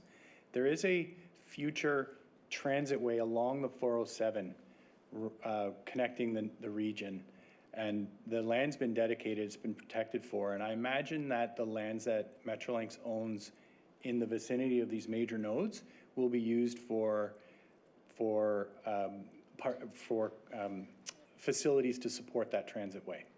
There's some MTO lands, there's Metrolinx lands, and so all of that is going to be focused on a future 407 transitway. And in terms of when that would be developed, they're finishing the environmental assessment to provide for that right of way. I don't know of any specific tenants related to government offices, but the policies as written, an office is an office is an office. It's not whether it's occupied by this type of office worker or that type of office worker. So there's nothing presently that would preclude an office occupied by government agencies in that location. So, but as I said, we'll get into more of that detail. I had Councillor Chisholm, Councillor Sanyu, and then Councillor Hazlet-Thiel, and then Councillor Knoll. Thank you for keeping up your patience with waving, because we've got a couple screens on the go here. Hi, Kirk, can you hear me? Hello, Kirk, can you hear me? Good. Kirk, the connectivity between the north and south, and I understand, I think there's an opportune here in the future to look at this whole, again, the holistic approach, but my real concern is with Bronte Road and number 5, called number 5 Highway or Dundas. These are still highways, and that's a real challenge with respect to, you know, looking at trying to connect it. If you look at the 4-way connections, Trafalgar and Highway 5 or Dundas, is extremely busy, and speed and left-hand turns and honking and everything else that goes on in that corner. It's scary for any pedestrian trying to get across that highway. The suggestion is that if we're looking at the connectivity, and I don't know if this is part of the overall plan, but I've seen it done in the States, especially in Florida, in the mid part of Florida, where you have a 2-lane, 4-lane highway coming into small municipalities where it really zeroes down, and they traffic calming, medians, narrowing, widening streets, sidewalks, vegetation, all those things taken consideration to bring that traffic down to what you want to have as a downtown or a livable area. And I think that's really important. You could do all the magic work in north and south. If we don't fix this intersection some way, pushing out maybe 2,000, 3,000 meters in each side to bring it down, the traffic, the speed, and everything else, you're going to have some real challenges trying to make this work.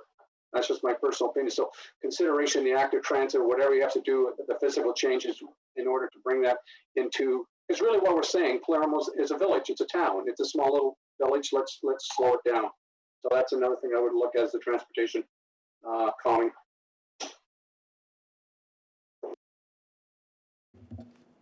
Thank you, Councillor Chisholm. Definitely that comes up every time we talk about some of the barriers or some of the challenges in Palermo Village around those major arterials. So next, Councillor Sanyu, please. Thanks, Kirk, and thank you to Councillor Chisholm for that important comment. I think that's really beneficial to everybody to hear. I would also add on top of that, and I don't know if now is a good time for this, but it's just something for staff to kind of keep in the back of their minds. Because we're working in an area that needs to be transit first and it needs to be full of active transportation and walkable, can we take away the ability to salt and clear the sidewalks like we do the rest of the BIAs? I think it's important for us to add to the level of walkability by making it walkable. If we're going to leave icy sidewalks there, people are not going to be able to get to a park that's down the street. We need that if we're going to be in a high density area.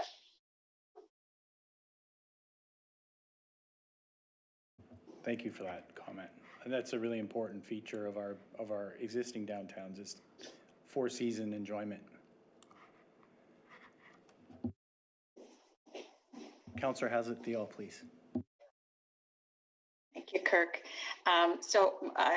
My council colleagues have made great comments, and I endorse them. My questions are around when establishing and looking at the density and the green space and the open space.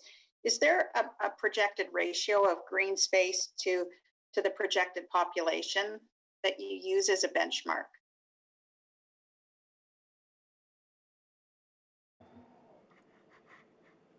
Councillor, I would have to report back on it if there was any ratio used here for that calculation. There are certainly, we have an approach in Oakville is to get as much as we can through private development.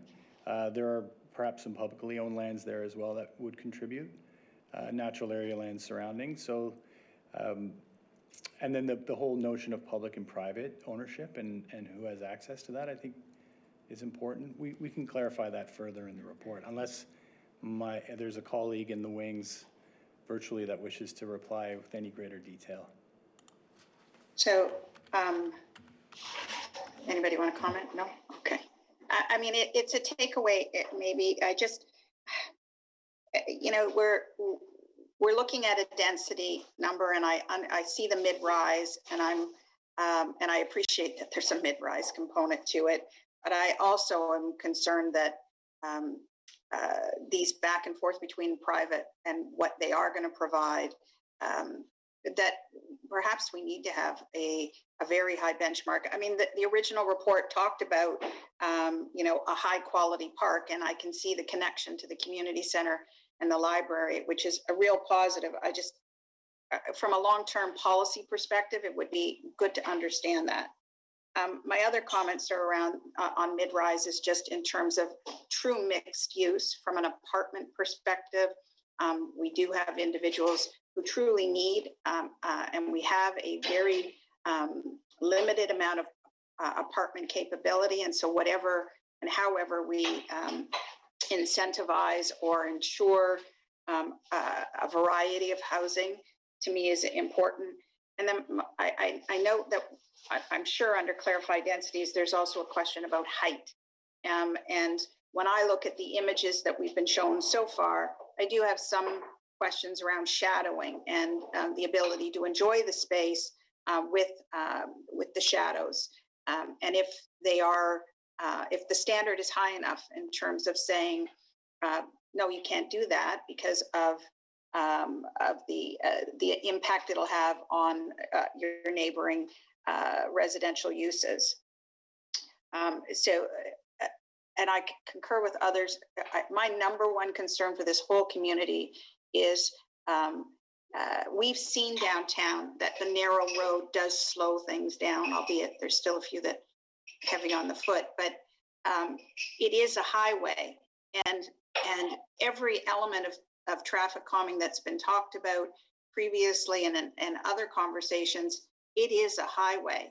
And I see more often in other communities some sort of protected crossover, because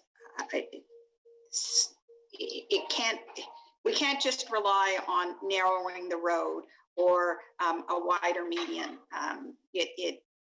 We're just asking for, unfortunately, people to have risks of safety crossing those roads.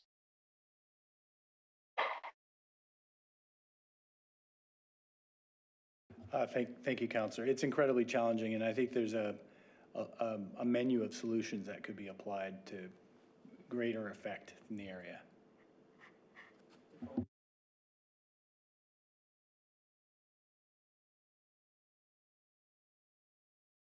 I have Councillor Knoll next, please, and then so Councillor Robertson, would you like to go again? Great. Anyone else have their hand up that I missed? Councillor Algar, thank you. Okay. Councillor Knoll, please. Thank you. Okay, a couple points. First of all, I had a thought, and this is like just a potentially crazy idea, but we've heard various members of council talk about the heritage nature of that community, and I know that the Trafalgar Township Historical Society has fought hard for the heritage of the area. They've managed to fix up and you know, reuse the old schoolhouse there, and there's been some great work done on Old Bronte Road with the blacksmith shop and such. So there certainly is a really cool opportunity there around heritage that we've already done some good work on, and there's still more opportunity to go. And I'm wondering if it's a possibility that maybe somehow in this plan that we incorporate something like a heritage village vis-a-vis what we've seen in Markham. I believe it's Markham, where they had a number of developments with historical homes, and the developer didn't want to keep the home, so they actually, as a condition of approval, had the home moved to I think it's a cul-de-sac, or it's an area in somewhere in Markham where the homes are preserved, and this literally become like this heritage little enclave. And it's I think it'd be an interesting attraction, and it would certainly provide some historical context, particularly for the for Trafalgar Township. And I think it'd be, something to really animate and make the area more interesting than, just yet another subdivision. My second point is, and this is a cautionary tale, and if you were listening in on the conversation this morning, Mr. Bigger, you would have heard me talk about, learn from the lessons of Uptown Core and other communities where, and even for that matter, the live work communities, where we talk about all the grand, goals of having cute cafes and bookstores and all these really neat, desirable retail kind of venues on our our secondary main streets in our communities, but it's they don't show up. And the reality is that we get a heck of a lot of nail salons, chiropractors, and dentists. And no offense to nail salon operators, chiropractors, or dentists, they're all lovely people. Maybe not chiropractors, but anyway, the reality though is that we're inundated with these facilities, and yet our dreams are never fulfilled. So the cautionary tale really is be careful we wish for, and it's great to plan for it, but unless we have a plan to achieve those goals, simply putting the pretty pictures in the brochures and saying we're going to have these, we're going to have the Palermo Cafe where you can walk up and have a cappuccino while you're browsing books at the Counselor Sandhu's bookstore. If you don't have a plan to achieve that, and some sort of real meat to the plan, it's just all idle, and it's just going to be another Oak Park Boulevard. Again, which is, we do have a lovely ice cream shop / cafe finally. I hope she survives, but the reality is that it's mostly nail salons, hair salons, and dentists. There's more dentists per square meter in the Uptown Core, I think, than anywhere on the planet. So that's the second thing. I just want to reemphasize something. I think a few have said this, and this is this whole idea of not just, we need to get services in that area sooner than later, particularly around small scale retail. I have a constituent I stay in close touch with, who lives in the Palermo community to the west of Bronte Road. I stay quite in close contact with him. I'm sure that he would like to darken the doorstep of Councillors Robertson and O'Meara at some point, since there really is councillor. But he still calls me, and he's basically threatened to buy his own cow because he can't buy a liter of milk in his community. And jokingly, of course, so please don't send bylaw. But I mean, the reality is we need to find a way to achieve that sooner than later. And not just a grocery store, but a variety store, like some sort of commercial venue up there, because it's the livability is threatened when you don't have access to those resources. And the government office thing, I just want to comment on that as well. Again, one of the things, when we went through all the very, very early planning charrettes and such about the Uptown Core, one of the core fundamentals of that core was, we'll have an institutional space, and it was to be, at one point, it was to be a school. A Catholic school was supposed to be built at the corner on the public works lands, and so it just never came to fruition. But again, these are the things we put in these documents to say this is what's going to happen, and then people buy into it based on those things that are supposed to happen, whether it's a grand main street, an institutional use with built-in customers, or whatever the case is. They don't happen, and then the rest of the plan sort of caves in, because you can't justify a bookstore if you don't have people who live there in the evening and work there during the day. So I'm just again, it's a cautionary tale about just being very careful about what the grand vision we're putting in here, unless we have real ability to enact or make happen what it is that we're hoping for. Not just, again, using that definition I mentioned earlier, the definition of insanity from Einstein, doing the same thing and expecting change. We have to build in mechanism to help make it happen. Find out how other communities achieve these goals and not just write them down and then be disappointed later on. And last thing I'll comment on is this also exists in all of our live work community, or our live work buildings that we build. They're supposed to be the answer to providing local services to communities, and they're all full of, repeat after me, chiropractors, dentists, and nail salons. Thank you, Councillor Sandhu. And so if we keep these things in mind as we're developing out this plan, I think we can create a more exciting plan, because this is not the first iteration of this Palermo Village plan either. We had one, I think it was 18 years ago or so, that we were all super excited about. It had transit, it had shopping, it had all this sort of thing in it. I'm not even sure what happened to it, but anyway, those are my thoughts. Thank you. Thank you, Councillor Knoll. I have Councillor Robertson next, please. And then Elgar. That's the extent of my list so far. As much as the community has fought against it, the reality is if that CN modal hub comes into play, what will that do to a plan like this?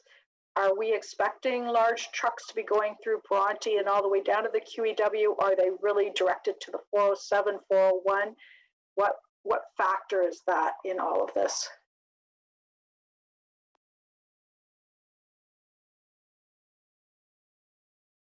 Certainly, that's there's been some new decisions in that regard, and we can look at what those. Oh. Kirk, your mic isn't on.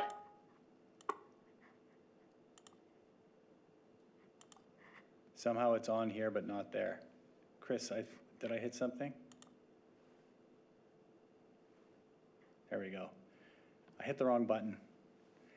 So yeah, certainly there's been a recent difficult decision rendered on those lands, and we can come back with what, the town of Oakville is concerned by that through our engagement, and certainly we can look at what the implications are for Palermo through the CN facility. Councillor Elgar, Thank please. you. I think that's a big thing. Sorry, was there anything else, Councillor Robertson? No, I just think that will definitely affect the outcome in terms of livability and people's desire to live along that stretch. So we need to be mindful of it. Okay, thanks. Councillor Elgar, please. Thank you. Thank you for the opportunity to speak on this for the second time. I just wonder, what is the distance of notification of both this item 2 and also item 1 south of Dundas to the residents? I'm just curious, do they know what's happening? Do we send emails I guess it would be actually letters to each individual resident, just how big those numbers would be. Thank you, Councillor. Are you referring for notification for today's workshop or just generally speaking? Well, I'm thinking more today's workshop, yes, but also for the next step, what the distribution would be and how many meters, or how many meters has it been in the past? Okay, so when we give notification, we tend to first of all begin with the statutory requirements for notice. So for the November 23rd meeting, we had a newspaper ad, we had a buffered notification. We also have an extensive official plan review stakeholder list that we rely on, and we use our e-newsletter to give notice. And certainly there are other less formal communications channels that we rely on informally, and that would be through ward councillor emails and those sorts of updates. For today, for the next meeting, what will the distribution be? Households south of Dundas for both this one and the previous one with the hospital. How many meters are we going to distribute to south of Dundas? So again, without having the statute right in front of me, we would at a minimum be providing that notification through the newspaper, through the Oakville Beaver. Typically for policy study, we might draw a buffer around. It tends to become in the thousands of posted letters. So we use that tool, but we don't use it carte blanche everywhere. But we can get back to the precise notification in advance of our next meeting. And if we wanted to extend it, we could, because I must say, I do find people are not reading the Beaver looking for that type of information. I know it's there, but I'm sorry, people, they're not looking there. So if we could maybe look at expanding that before the meetings come up. I'd appreciate to see if we can do something to expand the distribution. So there's nobody afterwards saying, we sure didn't know this was happening. So if you could do that, that'd be great. The next thing, just on Bronte Road, the truck route, just so everybody is clear, actually that has been in the official plan, the regional official plan, for years. So that isn't going to change, and it definitely they have every right to use any truck route they want. So we'll see where that goes. Final comment, just a heads up to all councillors, where everybody's talking about this development west of Bronte Road, south of Dundas. I must say that was actually voted on by the vast majority of councillors back in the early 2000s, where they agreed to 100% residential and not one place to buy a bag of milk.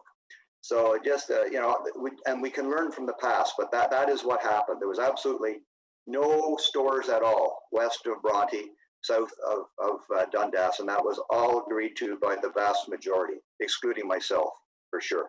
Thank you. Thank you, Councillor. Were there any other comments from council, please?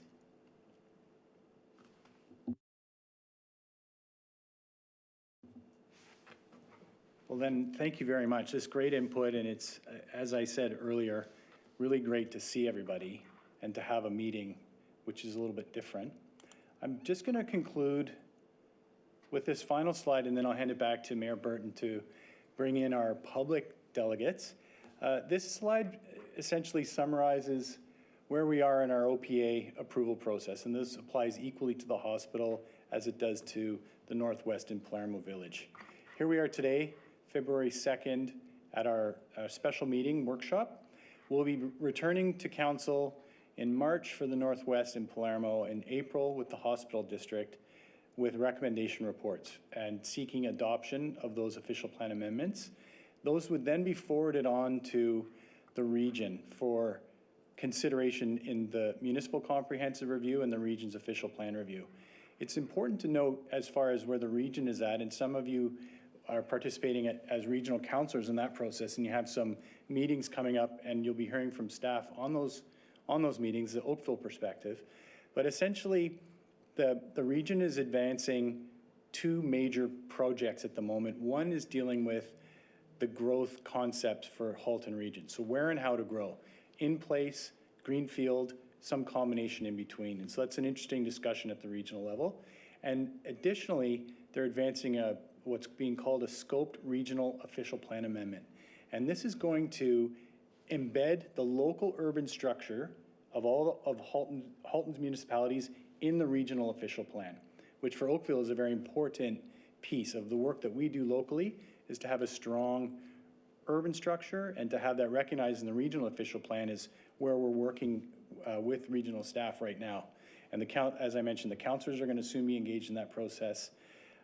What's important, how that relates back to the work today and the work from November 23rd and the work that we'll be advancing through March and April, is that the region's process is going to be into a statutory time frame in April.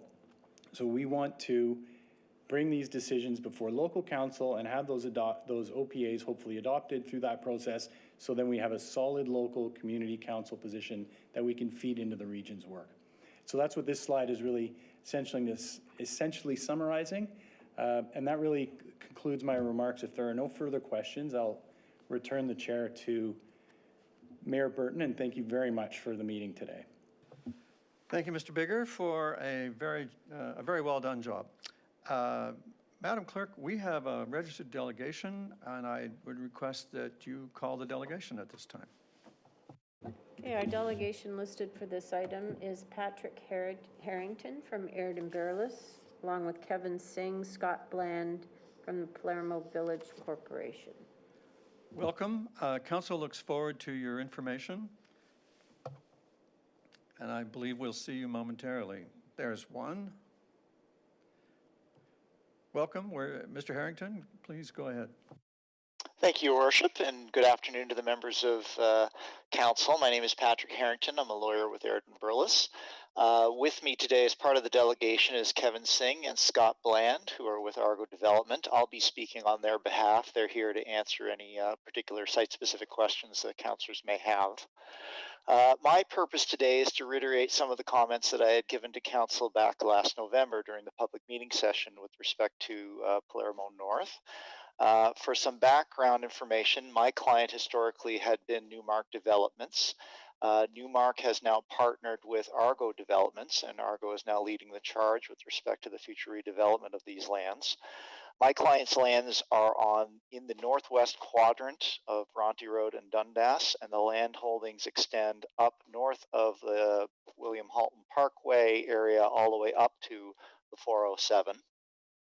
The history in terms of the appeals, and you'd heard a bit about the appeals that have been filed, go all the way back to, in fact, 2009 with the bringing forward of the North Oakville West Secondary Plan, as well as an initial foray into planning for the Palermo Growth Village area, which at that time had been focused on the east side of Bronte Road. And part of the reason for the original appeal was to try to include what we had been calling the Newmark lands into that growth review to incorporate the development potential of these lands.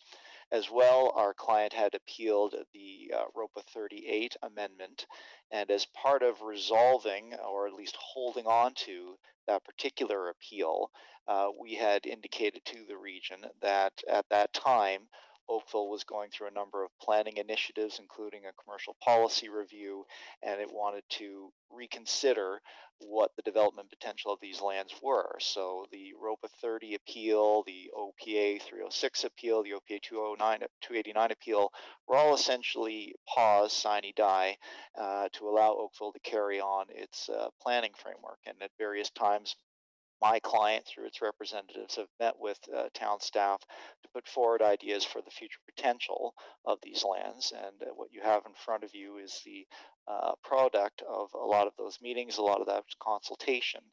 The end result, we hope, is an appropriate designation of our client's site that would allow us to resolve each of those previous appeals that I had mentioned, so that when this does go forward to regional council for approval, based on that approval, my client might be in a position to withdraw those appeals and go forward hand in hand with the town and the region on an appropriate development plan for the lands.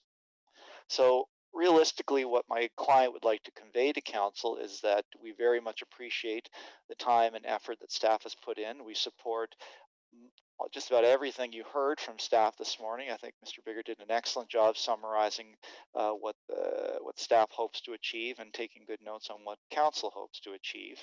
And to kind of paint the picture that what you have in front of you right now is very much an opportunity. The site itself is a blank canvas. It's at the corner of two regional transit priority corridors. It's planned to have a transit mobility hub in the south, and as you heard, a future 407 transitway is at its north. It really couldn't be in a better confluence of provincial planning objectives in terms of intensifying an urban development around transit and supportive of transit. And you also heard some of the other priorities for this area, an urban grocer, potential for government office, library, other infrastructure.